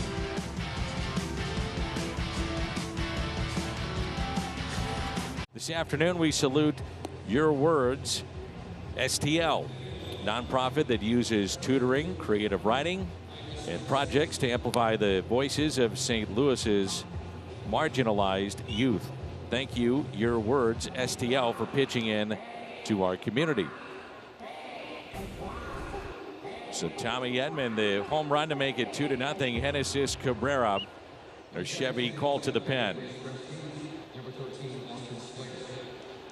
So Slater will pinch hit for Yastrzemski, and then Longoria and Crawford due up. And this is how the Giants go about their business. A lot of pinch hitting, trying to go lefty righty or vice versa. And Yastrzemski out of the game, and you might have done St. Louis a favor. Yeah, wasn't Yastrzemski the one who hit the ball into the water off of Cabrera? Yes. Very interesting. Here's a 1-0 pitch by Cabrera. Jimmy, I saw it a time or two with you scaling the wall and making that catch. That one is a tough play for Gonzalez to go back because it's more of on a line. Yeah, it's hard on the corners. And is it more difficult for you in the corners? Well, I feel like you don't get the loft. You know, to hit the ball out of center field, you have to have a little bit more loft. To be honest with you, he did everything you could, and he was there as good as you can get there for that ball that was hit. And he just, it's like, you know, you try to time the jump and your, let's say, timing is just barely off. It's like when you almost get too close to the backboard on a layup, and he just was like a tick behind. He wasn't at the height of his jump as the ball was passing the glove. But I mean, he couldn't have done anything else. It was perfect. He turned on the ball, he ran back, he turned and looked again, never kind of spun back towards the infield and timed his jump, and man, it was close. You saw Cabrera pitch on the 12th against Baltimore, third of an inning, gave up a hit in relief of Dakota Hudson, who gives the Cardinals 5 today and does not allow a run on 5 hits. And a strikeout of Slater, and that's how we start playing here in the top of the 6th. Visit. I was looking at the highlight of that too, and it almost looked like he did such a nice job going back on the ball that he got too close to the fence, and that kind of stops you from jumping. Take a look at this breaking ball. That breaking ball. Whew, gonna be nasty. He's got command of that breaking ball. That is a tough pitch. When he has the good down action. Yes. When he can throw it for a strike. Sometimes it sweeps. And well, sometimes he doesn't have the control of it where it kind of gets to the bottom of the zone too quick. A lot of umpires kind of don't call it, or it slips out of his hand and stays up. It's hard. Like when he throws that hard, I would imagine it being very hard to command that breaking ball at times. And that's the other thing there. Sometimes you'll see the front shoulder open up and then quick right there. Yeah. But you know what's really funny is you watch the timing of the body and the arm, and you can almost see it, right? Right there, he looked like he broke his hands. Body started super fast, and he couldn't get his arm back up there. And he was just trying to quick pitch a little bit, but he didn't have it all together. That was better there. It's like a slide step. When you slide step with runners on, you better get that arm up and back downhill, or you're just going to miss. If you miss in the wrong location, that slide step end up going the other way in a hurry for a homer. Right-handed batters hitting .219 against Cabrera. Lefties .235.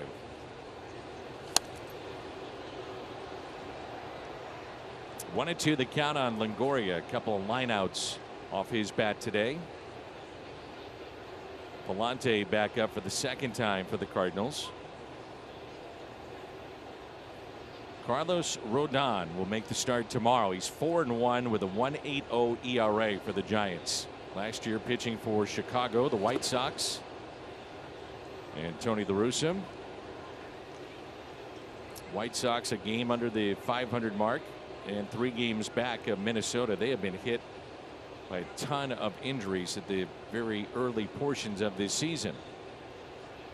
Cardinals starting play today, 3.5 back of Milwaukee. And the 2-2 swing and a miss, and he struck him out. Back-to-back Ks for Cabrera. It's been Memorial Day at the ballpark. Cards Padres Monday, May 30th. 25,000 fans ages 21 and older take home a set of 4 cornhole bags thanks to Budweiser. 2 designs available. Tickets at cardinals.com/promotions.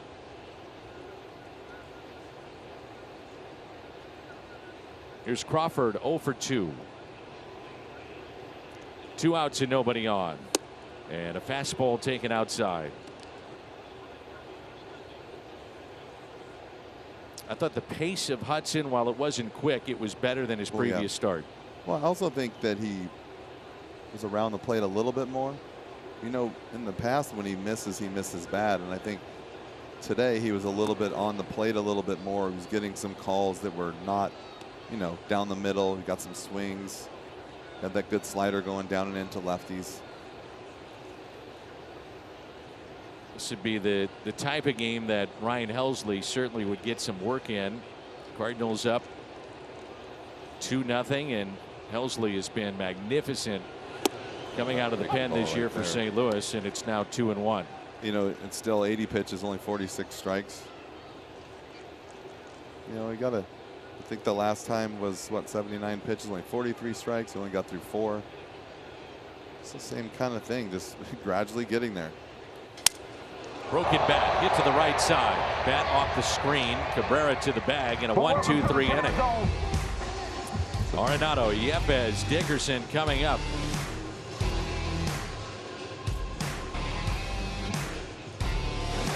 On Valley Sports Midwest, we'll have 5 of the 7, all 4 in New York, and then streaming games on Friday and Sunday, and we'll have the middle game in Pittsburgh, and that'll be Saturday night. The Budweiser What's on Tap.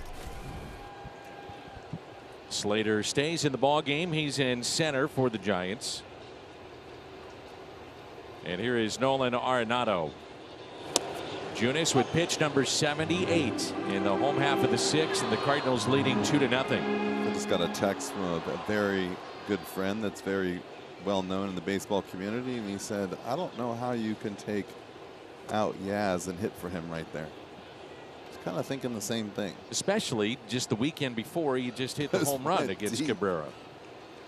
And he's had some of the best at bats we've seen against the Cardinals from the Giants. Well, and he's going to have another at bat too. That's my point too. Yeah, that was the La Russa deal for me, about, you know, being careful about being thrown out, being careful about not dragging your head, because you always have another at bat in your spot. And I love the fact that he puts it in perspective. Was your at bat, your spot in the order could come up with the game on the line, and I need you in that game, and I need your head in the right place. And the 2-1 to right, and the catch is made by Gonzalez, and that'll be a catch. The other part of it too, Jimmy, didn't used to be the fact that you're running in that spot, and Yastrzemski, by the way, is batting cleanup in their lineup, and it hit the ball hard in every at bat basically since last weekend against the Cardinals. So I think if you're running in that spot, you're right. That's probably not the best place to run, but if you're going to run in that spot, you better have a game plan. For sure. You just can't have a guy run part of the way and stop, and then the guy at third base is standing on the bag. A couple of tough plays right there. Well, Yepez has walked and flied to center. He's reached base safely in 10 straight games to start his big league career. And it's the longest streak by Cardinals since Luis Alicea. 23 straight. And the record is held by a Hall of Famer in Enos Slaughter with 29 straight games reaching base to begin his career.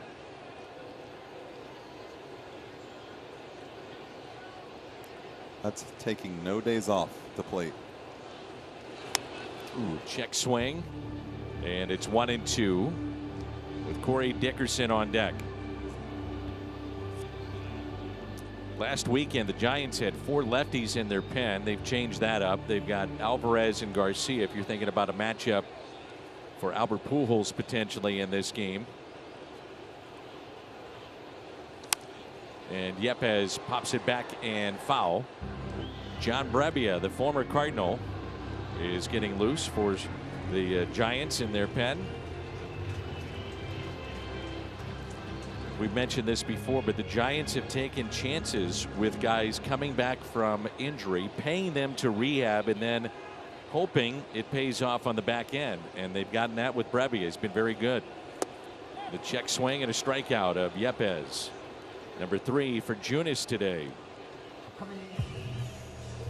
While we have a moment, quick word from Tickets for Less.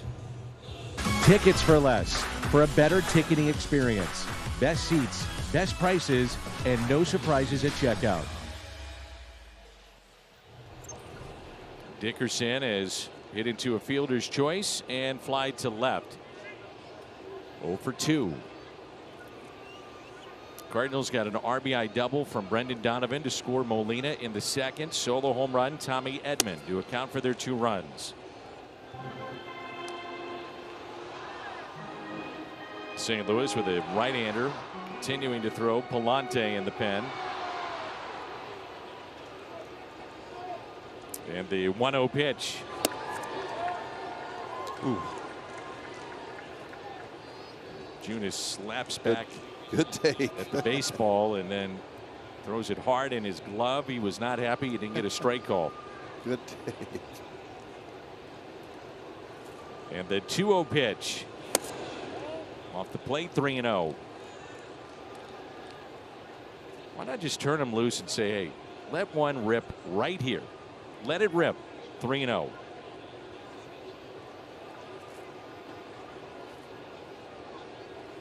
And they do. Base hit into right. Nice managing, Danny. Is that when we were talking about the other day? Ollie looked up here and he was like, "What do you think?" And he gave him a thumbs up. I went to my nose, the ear, the eyebrow. Thumbs up. Let him swing. Here's Yachty in that double off the top of the wall in right center. And then Brendan Donovan followed up with a double. Yachty had advanced to third base. He could walk home, and that was the first run of the game. I brought that up with Dickerson just because you do see a pretty high chase rate. So you're thinking, okay, 3-0, you're going to get a strike. And he's got the ability to hit it out of the ballpark. You're up by a couple of runs. Really have nothing to lose at that point. Let him rip it. Yeah, and I think, too, if you're going to, like you said, if you're going to get the fastball, it's going to be there. Exactly. So here's Molina with that double, and he's also flied out to left, 1 for 2.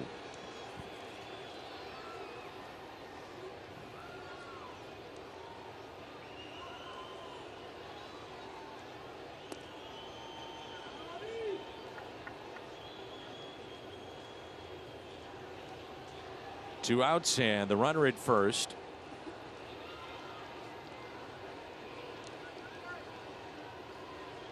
And Yachty hits it sharply and a base hit into left. Dickerson with his speed on his way to third and in there safely. Good base running, Corey Dickerson. And it's runners at first and third. You take that chance if you're Dickerson, you better be safe. Yeah, you better be safe. But that was an easy read, I think. They teach you that when the outfielder is still moving to the side, you can go ahead and go, but it's usually not meant to be the left fielder. But that's a good read right there, being aggressive. Yachty loves swinging early in counts and first pitches. And connects with that single to left. He's got 2 hits today. If you look back at that play, if there's somebody other than Yachty running, though, that's a bad play by Jock. That might be a double. Good point. Brebbia coming in. Runners at the corners when we come back. Reproduced or retransmitted in any form, and the accounts and descriptions of this game may not be disseminated without the express written consent of the St. Louis Cardinals. Last 4 games for John Brebbia. The statue of the great Lou Brock outside the ballpark. 4 innings, 4 hits, and no runs. He has struck out 5. So Chevy called to the pen. Pitched most recently against Colorado, but plenty of rest for John Brebbia. That was back on the 11th. So we saw when he was in St. Louis, you could go to him time and again, and he's got good stuff. When he's healthy, he could be out there almost every night. Yeah. Little 2-out rally here by St. Louis. Dickerson swinging on 3-0. The base hit to right. Molina first pitch, base hit to left. And now Carlson, who's grounded out and also flied out to right field. John Brebbia was in independent baseball, and he told me he got back to the big leagues, or at least a shot, when a coach said just throw it as hard as you can. He said the velocity started to develop. I was way above my years as a youngster because that's all I did from age 6.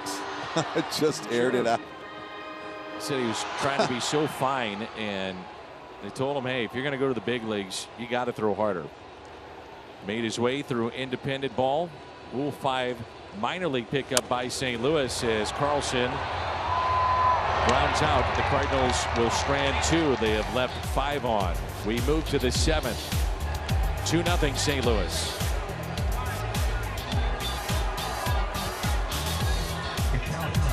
More than the Cards have gotten from Brendan Donovan and he has enjoyed every bit of his first big league experience, especially playing in front of Cardinal fans. Donovan told me they're amazing. The fans are the heart and soul of this organization. He said, I realized it when I was playing in the Arizona Fall League. There were Cardinal chants in the stands. I couldn't believe it. I thought to myself, Cardinal fans are nationwide. Danny, Brendan, has been a lot of fun to watch, hadn't he? Absolutely, playing all over the diamond. And Darren Ruff has been introduced as a pinch hitter, and with that, Ali will counter with Andre Palante, who had been up twice. And so after the official introduction of a right-handed batter, Palante comes in after a scoreless inning from Genesis Cabrera. 2-0 here in the 7th.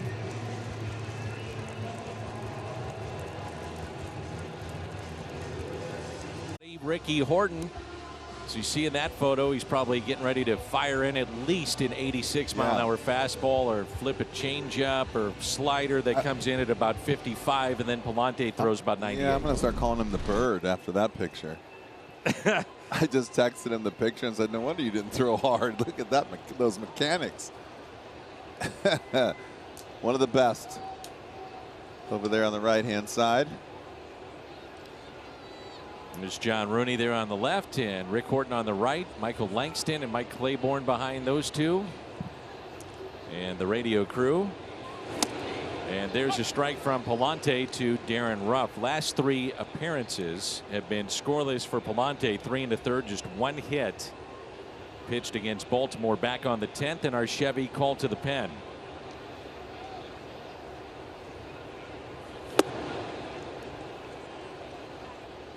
This kid's been doing a really nice job so far. You wonder why you're starting to see him a little bit more each week. It's because when you do the job, keep getting thrown out there. And the 1-1 pitch, Palante. Palante added to the Arizona Fall League, obviously was on the radar of the Cardinals. Jordan Hicks went on the mound in the Fall League. Catcher nearly threw one off his face with a runner attempting to steal. And Jordan hit the deck. It was a yard sale, and he said, my Arizona Fall League is done. So Andre Palante got that call and was really impressive. Had a great spring camp, broke camp, even though he was not on the 40-man roster. And Jake Walsh was. Now, Jake Walsh didn't start with us. He is here now and has pitched well. Blessing in disguise. He's been really good. But Palante getting to go play and get noticed. You know, it's like, I feel like for some reason a lot of guys, once they go to winter ball, you give a lot more notice to the organizations. And when I was in the minor leagues, I never played winter ball, and JT Snow didn't want to go to Venezuela. I went to play with the group of guys that played for the Yankees at the time, and kind of that's when it started coming together. Ended up hitting 330, 340, and got a lot of compliments after that. And so it was kind of a hidden gem, you know. Well, as they always say too, you're not just doing it as a player for your team, you're really auditioning for all teams for a job. Maybe somebody sees something in the minors that they need, a particular need with an organization. Here's Donovan Walton. I think slaps that foul. I think it's just a great example for a lot of these young guys, especially if you're listening, you know, watching games in the big leagues. I felt like when I was in the minor leagues, I was so far away from getting to the big leagues, right? And you didn't see this up and down movement that you're seeing these days, and you don't get the manipulation of the 40-man roster like you do. I think guys have come a long way with the front office with being able to do that. And I felt like you're in Double-A, you're no chance. I mean, you're going to have to hit 20, 30 home runs by the All-Star break to even get, you know, called up to Triple-A. And then when you got sent down from spring training, it was like the end of the world. But nowadays, you keep your head up, you go. You might be back in a week. And that's a fair ball inside the third base line. And Walton digging for 2. Throw into second is not in time. And the ball gets away. Dickerson does have a pretty good arm, and Donovan Walton knew that from the onset and was hustling all the way. Yeah, hit the ball in the right place. Dickerson hustling again the whole way in left field. Comes up and makes a I think makes the play a lot closer than I thought it was going to be. This is kind of what you get with 95. I think that sometimes the defense has to give the pitcher a little bit more credit, but it's a great play by Dickerson. Even bare hands it. That's almost your do or die right there as an infielder, right? If you miss that with your bare hand, because you're taught not to bare hand that, doesn't matter because he's there anyways. So you take that chance, and that's your only chance. He throws that ball in the bag. That might be bang bang, huh? Here's Joey Bart. He's lined out and singled. And the first pitch is a strike. Ryan Helsley throwing in the St. Louis bullpen. That was only the third hit by a left-handed batter against Palante all season. I think that ball should have been an out, to be honest with you. They are 3 for 28. The righties, though, hitting close to 400 against him as he goes inside. Some of those minor leaguers making noise for the Cardinals. Zach Thompson started for Memphis last night, picked up his second win. He's had 7 starts, ERA of 3.86. Matthew Liberatore has the most strikeouts at AAA with 46. A couple of guys knocking on the door. We talked an awful lot about Nolan Gorman. We featured Jordan Walker. And Moises Gomez has been tearing the cover off the ball. He's a former Tampa Bay Ray that never made it to the big leagues. He was a high prospect, became available. The Cardinals picked him up, and all he's doing is leading the minor leagues in home runs. He's at AA. He's got 13. Gorman does, and Gomez leads with 14. You just never know. I've always felt, too, in the last 10 years, you're seeing more guys make the jump from AA, skip AAA, and come to the big leagues. You never know. They're more patient, I think, with guys at the big league level than they used to be, you know. And I think the money, too, is a big factor. And that's one of the things that the union said when we were going through all the stuff was they're on pace to kind of shut out the middleman. And, you know, and the middleman is is now your young guy. Your bench players, your in-between guys, your fourth outfielder. Now all of a sudden he's 24, 25. You know, he's making $1 million a year. And back in the day that he was 35, and that kept your team together. Everybody was making $4, $5, $6, $8 million a year. It's what's changed the game a little bit with the age. The 2-2 pitch.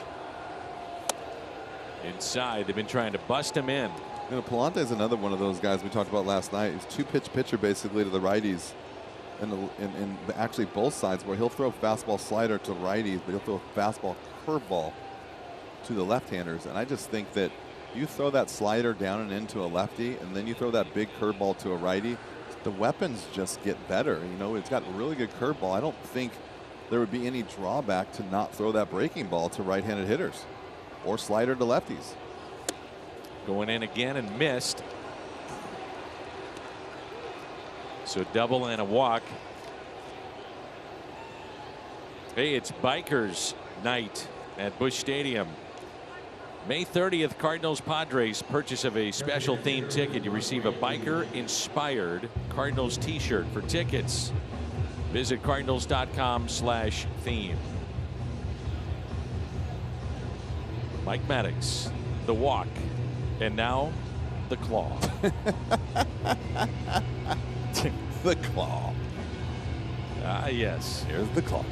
You notice that the young guys get the claw more than the older guys? Got 2 claws going on right now. His claw is not so tight on Yachty. No. So runners at first and second, and the top of the lineup, Lamont Wade Jr. Called Ricky the Bird. He said I was known as the Condor. Those wings. Get those mechanics together.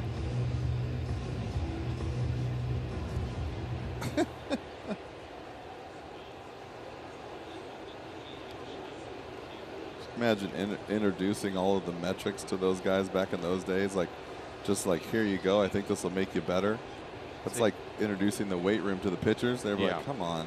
I've been doing this my whole life. I'm fine. There's the breaking ball to the lefty. There you go. And a strike. Someone heard me.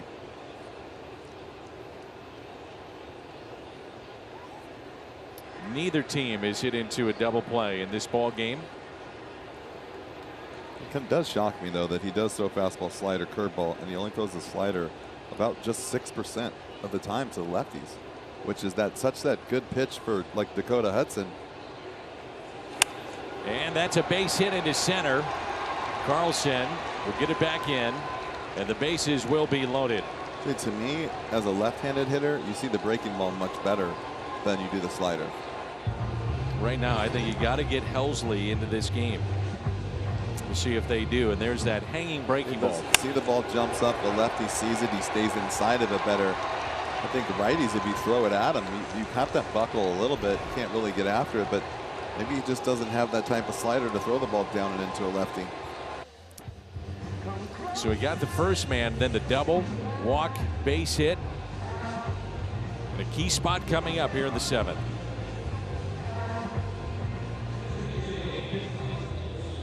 Historic. This is his 9th appearance. 10 innings, 1 hit. And in the 10 innings, he has struck out 20 and has not walked a man. And he's also thrown the hardest pitch this year in the big leagues, over 103 miles per hour. And he's had plenty of rest. And now he gets the Giants in the middle of their lineup with the bases loaded and 1 out. This is the 48th time the Giants have come up with the bases loaded already this year. And that's the most in baseball. He's faced 31 batters. He has struck out 20 of them. And the first pitch taken low.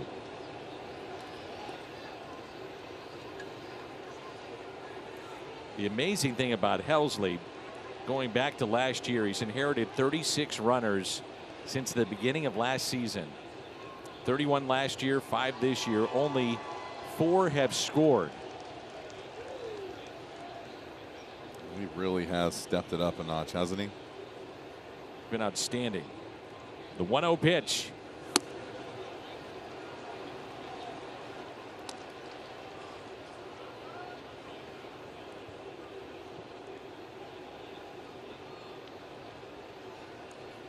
A base hit could tie this game.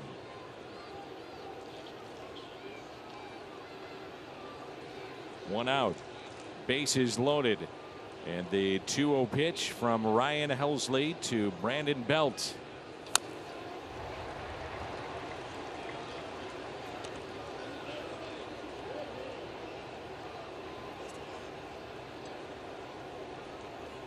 It's be interesting to see right here. He looked like he was cheating pretty good to get near that fastball at 101. He can throw a slider anywhere near the middle of the zone breaking downward. It ought to be interesting to see where Belt is at with the way he is trying to think himself through this at bat, because you really have to almost sell out with the fastball, but you just have to stay under control that you can take the slider. 3-1.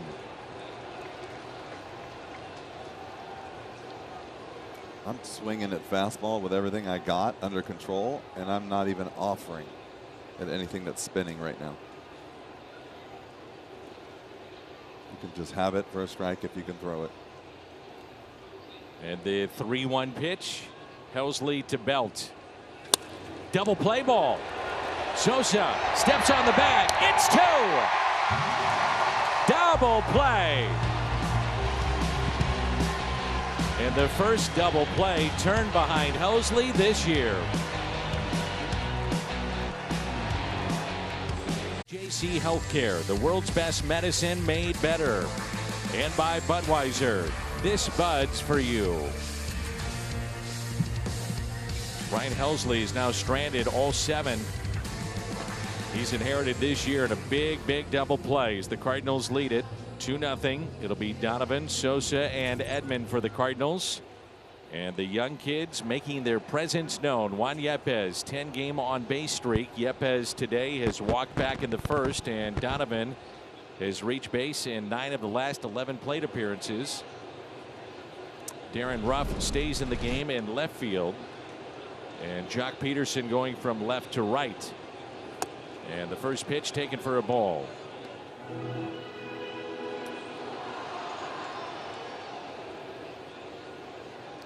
The shift on the right side. 1 ball and 1 strike. Honda home run inning. Cardinals hit a home run. The Gateway Honda dealers donate $1,000 to the Make-A-Wish Foundation of Missouri. I haven't been able to ask John if he still has the umbrella. When he was called up, there was supposed to be inclement weather. I think we were in Denver. And so the hotel gave him an umbrella, and then you'd see John every day, sun or rain. He stole the umbrella? With the umbrella. His swing and a miss. As I said last weekend, John Brebbia should have been left-handed. He'd have been perfect. And an actor and a few other things. Got some kind of personality. He's great. By the end of the season, he could be a fill-in on Game of Thrones. Beard will be down probably to the bottom of the neck. Sosa fouls that back. He's clean shaven all off season, and then the day shows up. Might shave, but then opening day, he'll shave and then lets it go for the rest of the year. That's just so interesting to me. I just couldn't do it. Not in the heat of St. Louis. I'm just in general. It's just, I don't know how anyone can. I don't know. It's from going from clean shaven to doing that to going back and forth a lot. I just can't imagine. And the 0-2 put in play by Sosa. Slowly hit and a base hit. Saw that a bunch last year from Sosa. I was.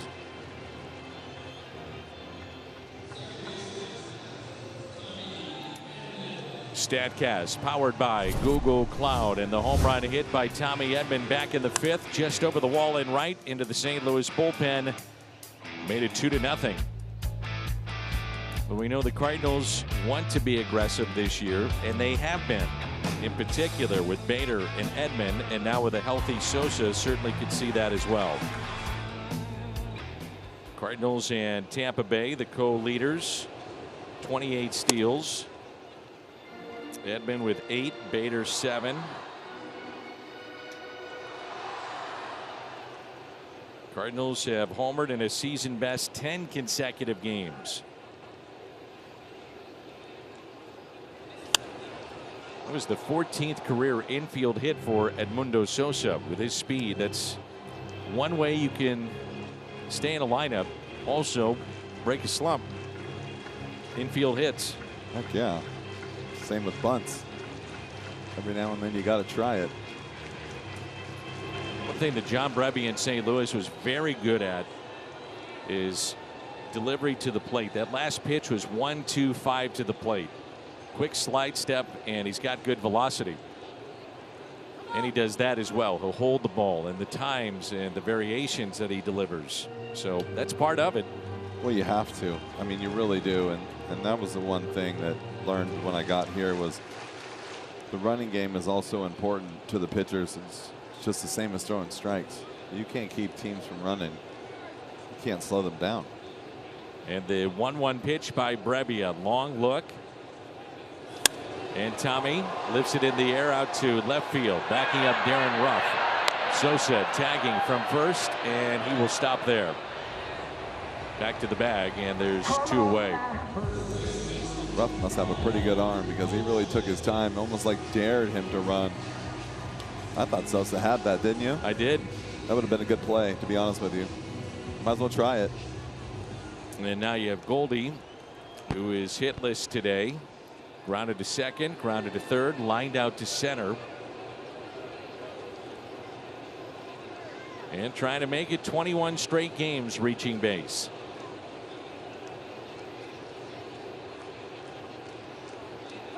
And now time called. That's the one thing you have to do as a hitter. You have to get out of there. You can't allow him to freeze the runner. Can't allow him to hold the ball and let the runner's legs get a little heavy. He's got to step out.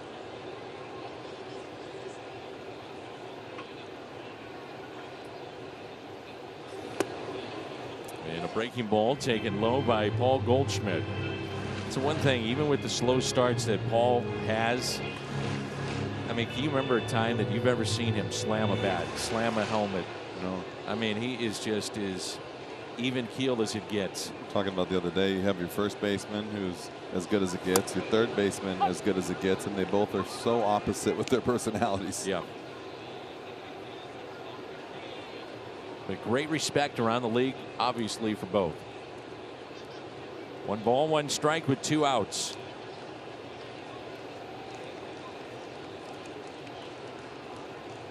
And the 1-1 pitch.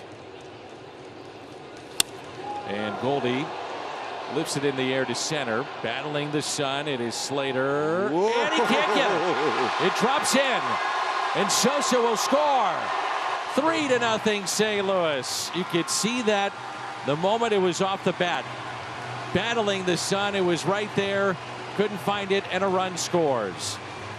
Now I regret not giving you my finish on the ball at third earlier today, and I was going to say, you can really tell when a player wants to play defense by the way he eludes the sun. And you can see here, he knows that ball's going to go in the sun. You have to make the effort to move. You have to go to the other side of the ball and you go to the other side of that ball and you put the sun completely out of play. And you have to do it before it goes in the sun. You have to know. And the guys that don't do it, you can see that's one of those things, Danny, like the defense. You got to want to do it. And you don't, it shows up once in a while, and that was a big one. It was Goldie's 100th career RBI against the Giants. And Arenado pops it up and out of play. It's also double number 350 for Paul Goldschmidt. Thank you very much. Arenado is 1 for 3. A single to center, popped out to second, and flied out to right.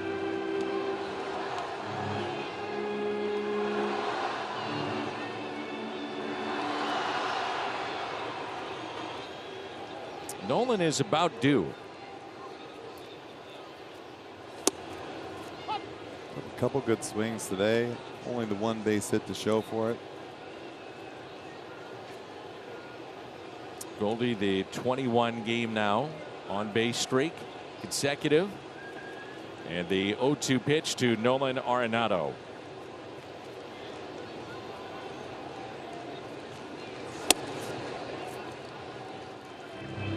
You don't see a lot of those high towering home runs from Arenado. There's a few, but it's line drives that turn into home runs. He really gets on top of the ball. He has that kind of that Mark McGwire the backspin. School of hitting, where he kind of swinging through the baseball and he kind of gets down and hits the bottom of the ball, where he's not really one of those guys that swings up at the ball a whole lot unless it's inside and hanging.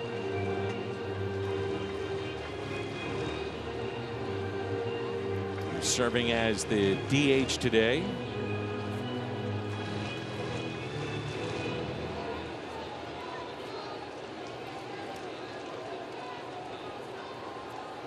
And the 2-2 pitch to Nolan Arenado. Arenado out to deep left. And that ball is off the base of the wall. Nolan digging for 2.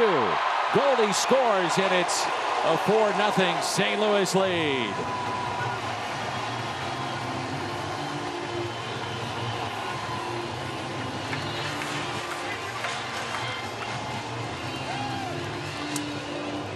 Right on cue. Did it again. You ask him to come through, you tell him his due. Get on top of the ball. Stays in the zone right there. Look at that swing. Ooh.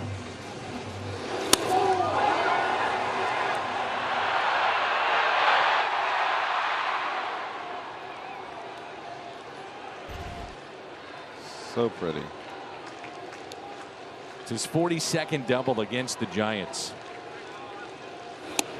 And now it's Yepez, who's driven in 110 in his career, 77 extra base hits against San Francisco. Nolan Arenado. Yepez has walked, flied to center, and struck out. And the 1-0 off the plate, 2 balls and no strikes. The lefty Alvarez throwing in the pen. Jose Alvarez for San Francisco.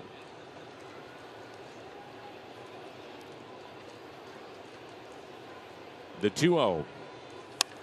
Yepez, fly ball.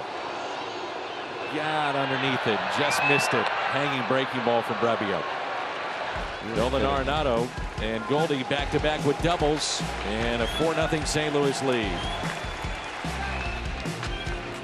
Hudson, we're getting some offense from some of those old reliables we were talking about, Nolan Arenado and Paul Goldschmidt. Absolutely, they're coming through right now. The Cardinals getting those key hits. Now we need 6 more outs. Back to Danny Mac and Jim Edmonds. We will see you post-game. All right, guys, looking forward to it. And now it's the 8th inning. Here's Jock Peterson. After Helsley got out of the bases loaded jam with 1 out last inning, Belt hit into his 3rd double play in this series. Peterson, Slater, Longoria, Harrison Bader into the ball game. He's in center, and Dylan Carlson is in right. Pitch taken high, and it's 1-1.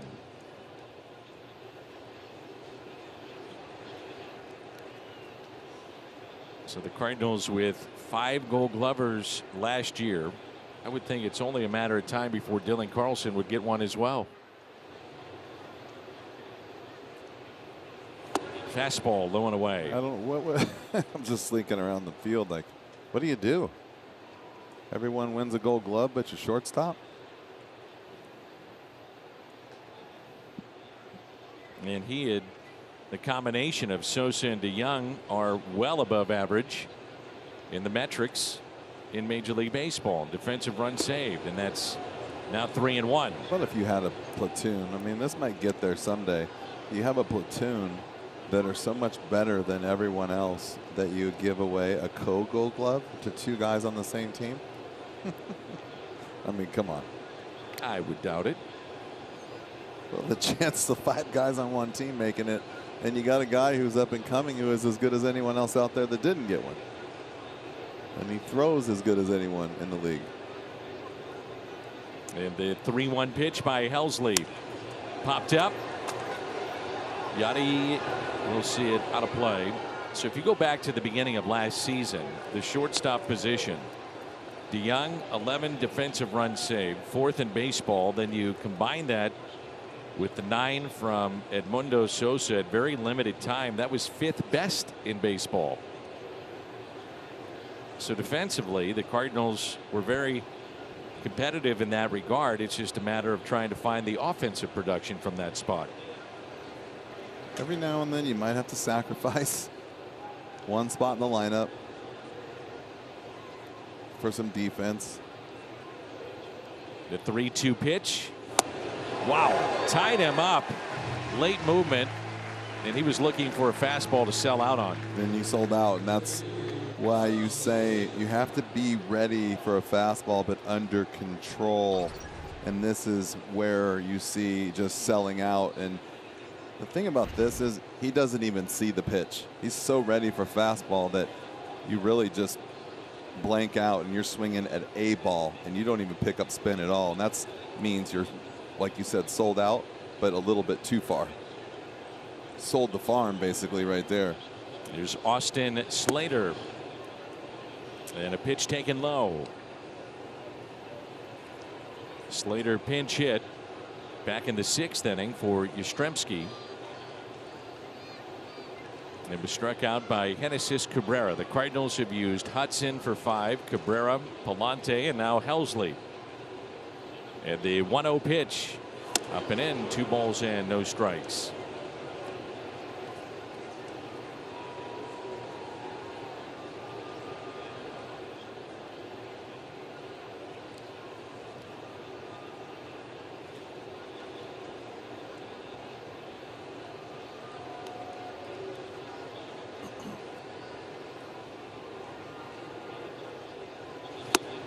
This date in Cardinals history, one that you won't soon forget, is Jose Oquendo became the first position player to earn a decision in 20 years. He went 4 innings, 65 pitches at Busch Stadium 2 in a loss to Atlanta. Game that went 19 innings. In 1988, and that's the first walk issued by Helsley, was the year that the secret weapon was born. Jose Oquendo went on to play all 9 positions that season, and hence became the secret weapon. Still working for the Cardinals in their system and kind of going from place to place and helping out with the young players in the minors. What a great baseball mind he is. Taught me a Incredible. lot. I listened to a lot of things, even standing around with the infielders, and I was surprised how much input he had day to day. So 1 out and a runner at first. Ooh, watch out.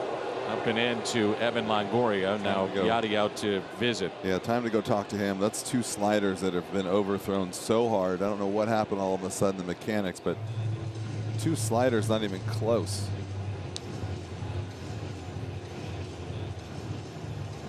While we have a moment, quick word from Bank of America.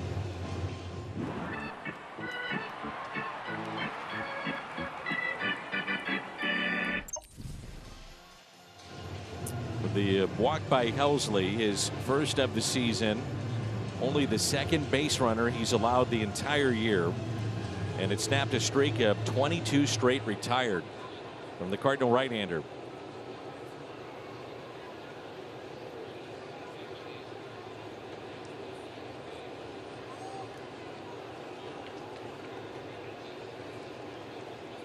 And the 1-0 pitch.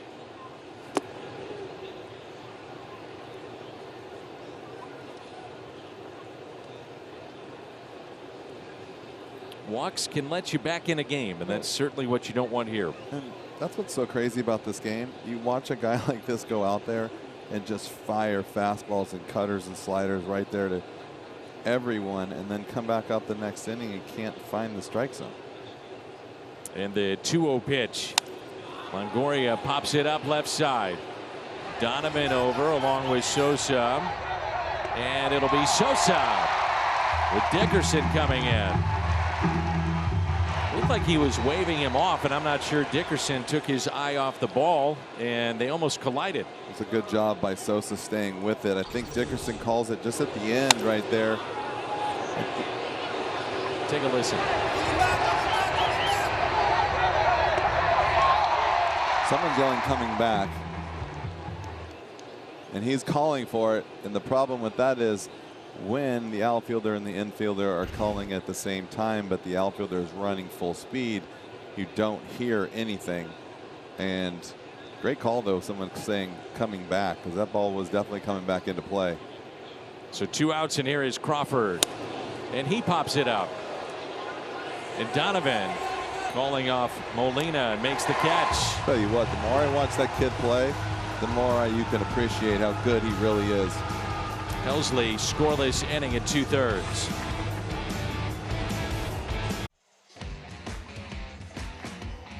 Yadier Molina in the starting lineup today, and he's got a couple of hits.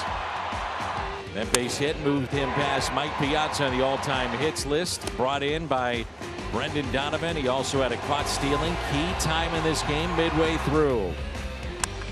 Tommy Edman with a home run just over the wall in right. Robert Bortuzzo with the Blues, he loved it. Back-to-back doubles, Goldie and Arenado. It adds up to a 4-0 St. Louis lead as we move to the bottom of the 8th, and Camilo Doval is in for the San Francisco Giants. Very tough on the right-handers. They're just 2 for 28 against him. Lefties 8 for 19. The Chevy called to the pen. His last 11 games, he has a .77 ERA. And the only run he allowed in those 11 games was scored by the Cardinals. That gave Doval his only loss this season, and the base hit by Dylan Carlson hit into center late in that game. He hasn't pitched since, so he's about 4 or 5 days rest, and 97, 98 might be 100 today. Junis went 5 2/3. Then it was Brebbia came on with 2 outs and 2 on in the 6th. And now Doval.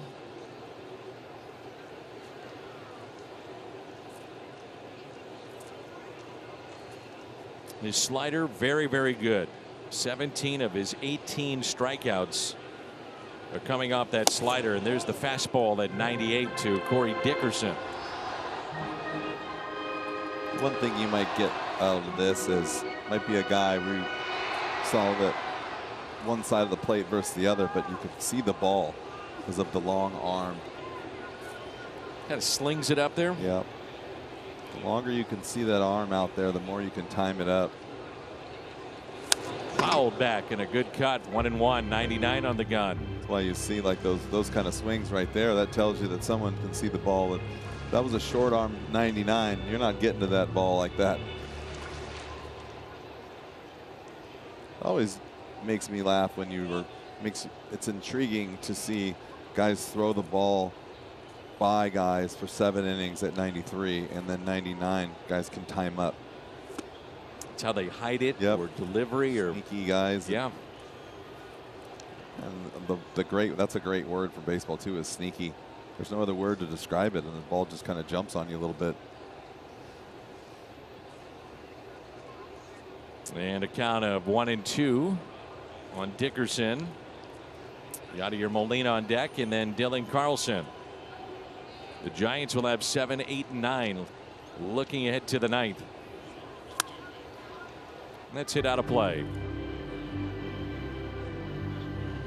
Have you noticed this year how many day games the Cardinals have been playing in? The schedule has really been odd in terms of normally by this time for sure there's a rhythm to playing every night, even on the getaway days, depending on the city in which you're playing. But it's been kind of night game, day game, night game, day game. That is tough on the players. Yeah, it is, and it's usually like that way for what, the first 3 weeks, maybe 4 weeks. Exactly. It's kind of carried a little bit. Yeah, it's kind of carried a little bit further.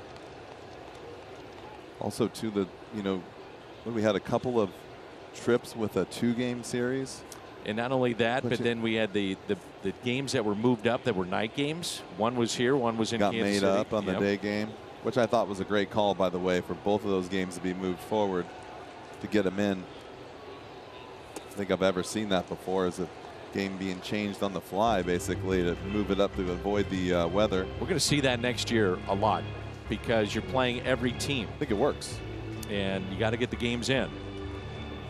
So a team may be coming one time through, so you got to get the game in. As long as they tell you a day ahead of time and not call you in the middle of the night and be like, hey, we're playing tomorrow morning. And the umpire there called time.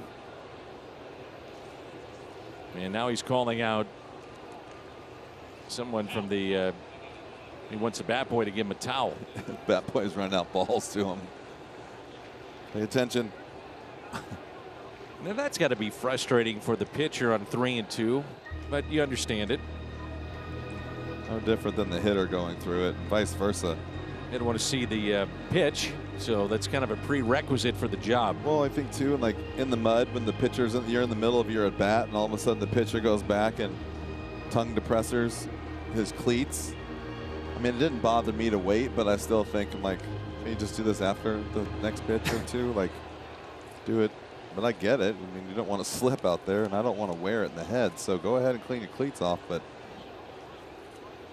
it's just part of the gamesmanship, except for when it's the umpire. 3-2 pitch. And he just got a piece.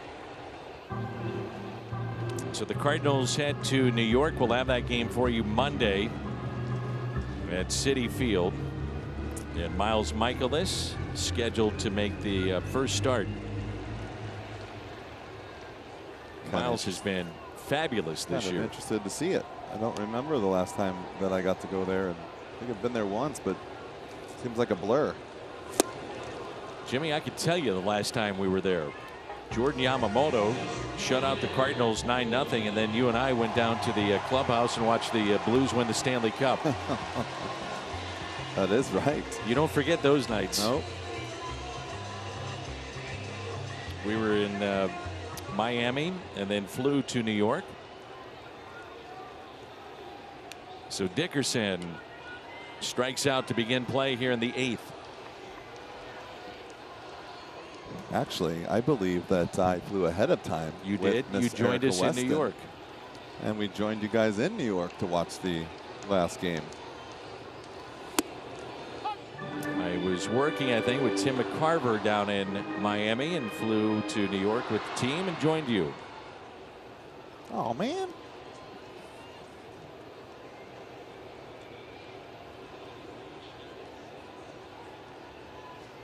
Here's an 0-1 pitch to Yadier Molina.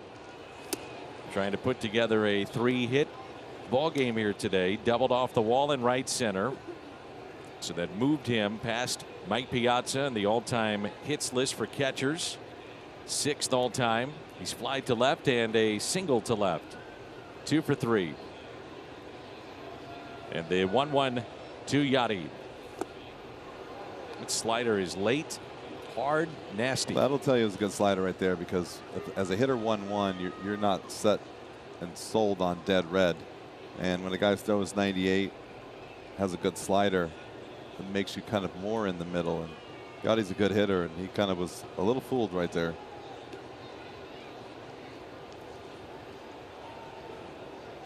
And the 1-2.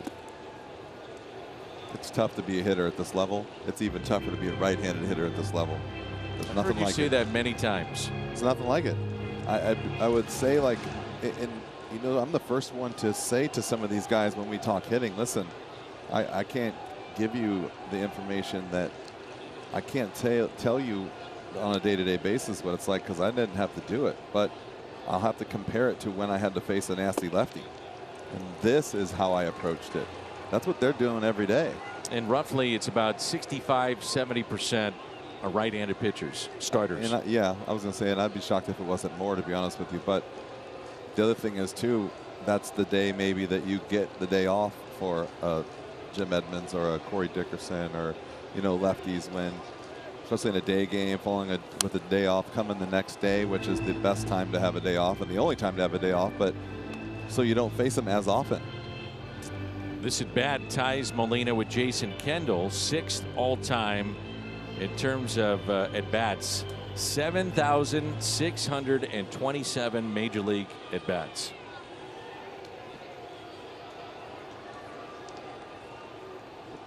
(3-2) again to Yadier Molina. Fights it off, slowly hit to the right side, and that is out number 2.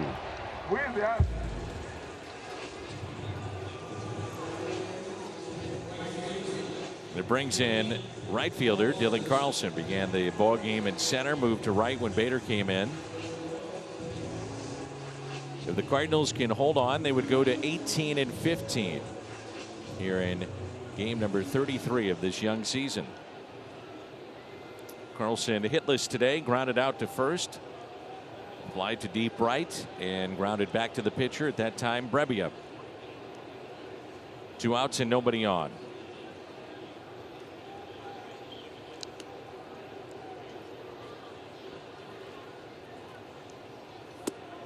And there's strike 1.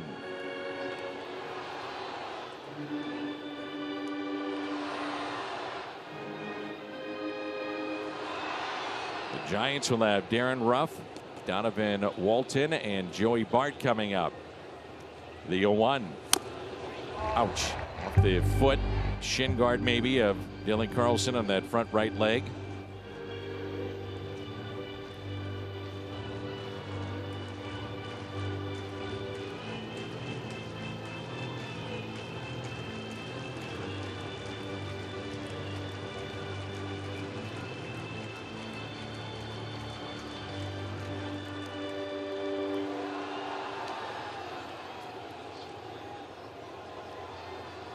To the count. Giovanni Gallegos has been throwing in the St. Louis pen. And the 0-2. Tapped foul again near the Cardinal dugout.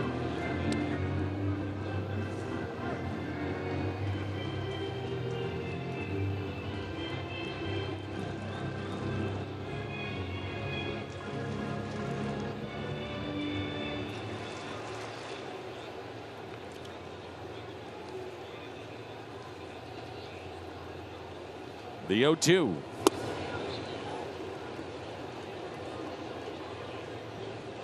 It's a pretty good take right there, 0-2. Looked like a pretty good pitch, too. right until the end when it just took off out of the zone.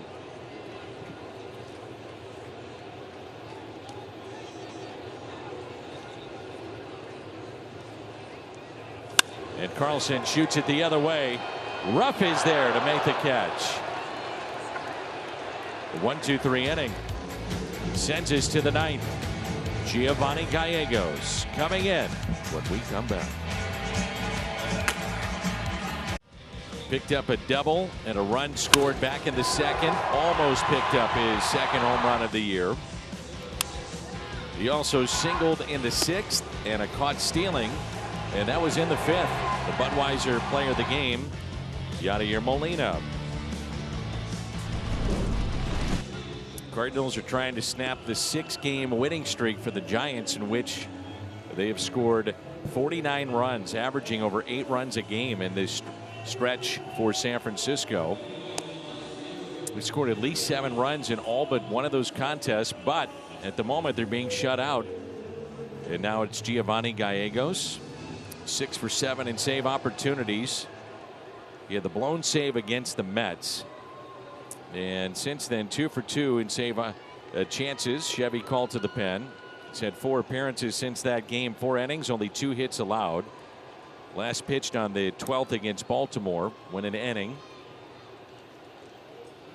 Tough on the right-handed batters. They're hitting just 167. The lefties, though, have gotten him much better this year.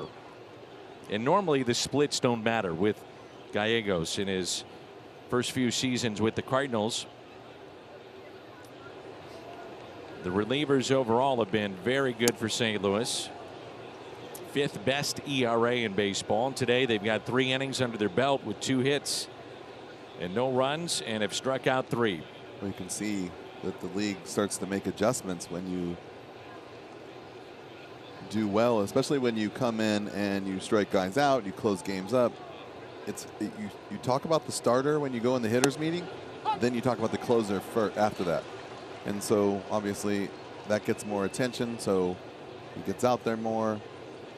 And then you can see they're not afraid to take pitches, because I think his only drawback is he doesn't throw that slider enough for strikes. He relies on the swing and the miss, and you get ahead and guys are expecting you to bounce it, and there's every now and then that presents a challenge, because every now and then there'll be a guy who won't swing at it. He was saying earlier this year he was getting away from the fastball, so he has been mixing that in a little bit more. I just think that, you know, if he went back to the old school pitching where just getting ahead, throwing strikes, and then using the slider for the wipeout, even if the sliders, you can throw it 3 times in a row, but throw the first 2 for strikes and then throw the one that makes them chase. But it's almost like he gets ahead and then starts bouncing them, and he's hoping for, you know, the strikeout, and that gets around the league and guys just stop swinging. That's when you have to start adjusting back. 2-2 the count on Darren Ruff, leadoff man here in this 9th inning. And the next from Giovanni Gallegos. And he struck him out. Ruff didn't like it. Now having words with the home plate umpire, Will Little. He's got a good complaint right there. He gave him the top and the bottom, even though they're inside the box. Look at Yadi, how quiet he is, down on one knee. You give the umpire even a better view there. He's in what they call the slot for an umpire, between the catcher and the hitter. Perfect view at it. So the call goes Gallegos' way. And it's Donovan Walton just called up prior to today's action. He has a double. He is 1 for 3. And there's strike 1. The other thing too is when you start playing inside your division a lot and you're successful, when that meeting for the hitters happens, there'll be somebody that will say, hey, does anyone have anything on this guy? We have to figure this guy out. Yeah. It's like in the playoffs, right? You face a guy the first game, and then you face him again the second and third game. The meetings start to get more information and more this and more that, and that really goes a long way. Flip to Goldie. That's out number 2. I truly believe one of the better at bats in 06 was Preston Wilson's at bat against I'm drawing a blank. Fernando Rodney. and the changeup was so good, it was hard to hit. And he was going to the plate, and he said, "What do you think?" And I said, "Look for the ball in your eyes, because he's going to throw you a changeup, and he got a changeup up, way up, and he got a base hit with an RBI." And I said, that is the perfect way to explain that. And he did it, and he followed through, and it was a huge at bat. The crowd on their feet. Wilmer Flores coming off the bench, and the final hope for the Giants. 2 outs and nobody on here in the top of the 9th. Strike one. Cardinals trying to pick up their 6th shutout this year. The Giants have only been shut out 1 time this season. That was back on April 27th against Oakland.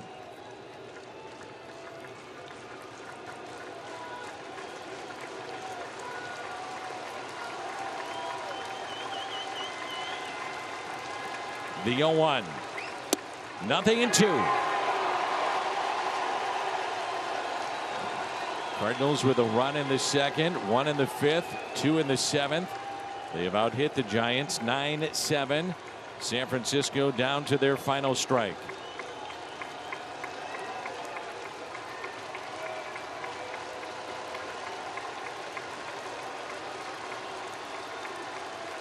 The 0-2. Pulled foul.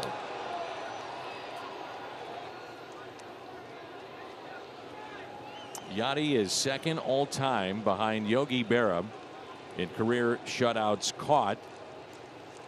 Berra at 173.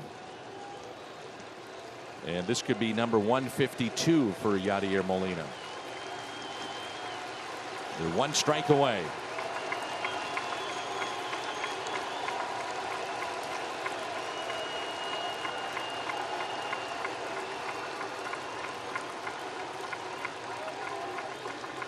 The 0-2. And a base hit out to left on an 0-2 pitch. It's Tyler O'Neill in left. He cuts it off, and Flores will stop at first base.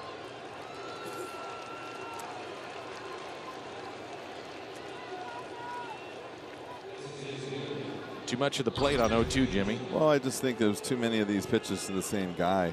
You know, when you pull a ball foul, and I thought originally the first one was a little high, and he just got a little bit in front of it, but turns out that might be the guy that has the good at bat against the slider. You know, and I said, when you run into that guy in a game winning situation, that's when you run into a problem. You don't do it all the time, but if it happens that way, that's when you're stuck. That's when that fastball is needed to be used. So 2 outs, runner at first. Goldschmidt playing behind the runner at first base. Lamont Wade at the plate, top of the lineup, and takes a ball outside. Wade is grounded out to first. He has singled in the 3rd and the 7th, and also struck out 2 for 4. Well, the other part that comes with that is, like I said, you give the pitchers too much credit. They can't make that pitch every time. They can't bury it. They can't throw it in the same spot every time. And every now and then it's going to hang, and you got to be ready to hit it. And the 1-0. That'll be a stolen base for Flores. You know, Yachty thought about throwing that. Now they're going to change up the signs. It'll be fielder's indifference. I was thinking about that. If you got a bad jump and you took it for granted, and you got a guy, and you're in the shift right there, and Yachty just thinks, you know what?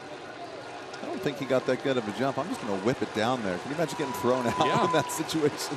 I think he thought about it. And Sosa's already there.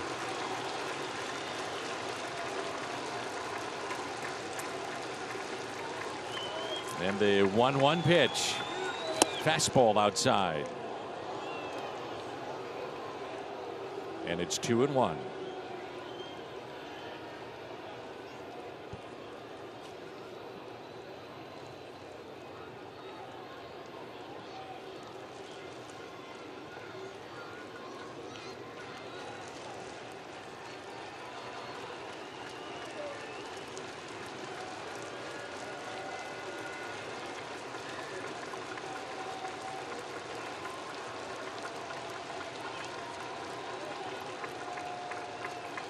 The 2-1 to Lamont Wade, and that's taken outside.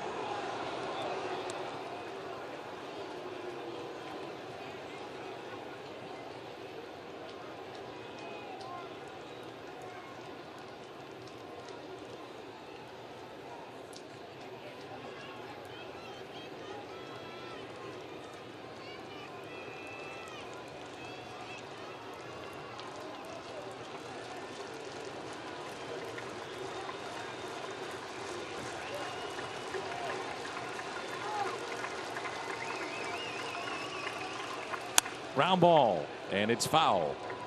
3-2.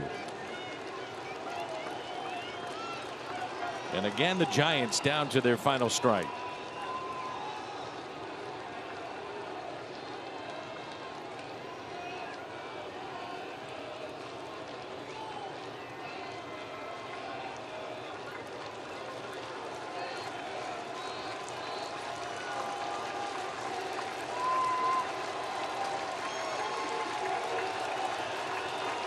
Giovanni trying to end it here.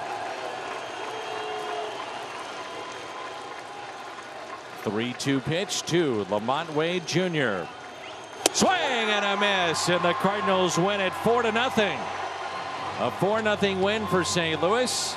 And they're now 18-15 here in 2022. Pretty good game right there all the way around. Nice shutout. Dakota Hudson starts it. 4 guys come out of the bullpen. Finished off by Gio right there. I like that they scored in the 2nd, 5th, and they kept going with 2 in the 7th, but defense was a great story today along with the pitching. So the Cardinals pick up the shutout. They pick up a Game 2 win in this series. It's Sunday Night Baseball tomorrow. We'll be back with you on Monday in New York. The post-game show comes your way next.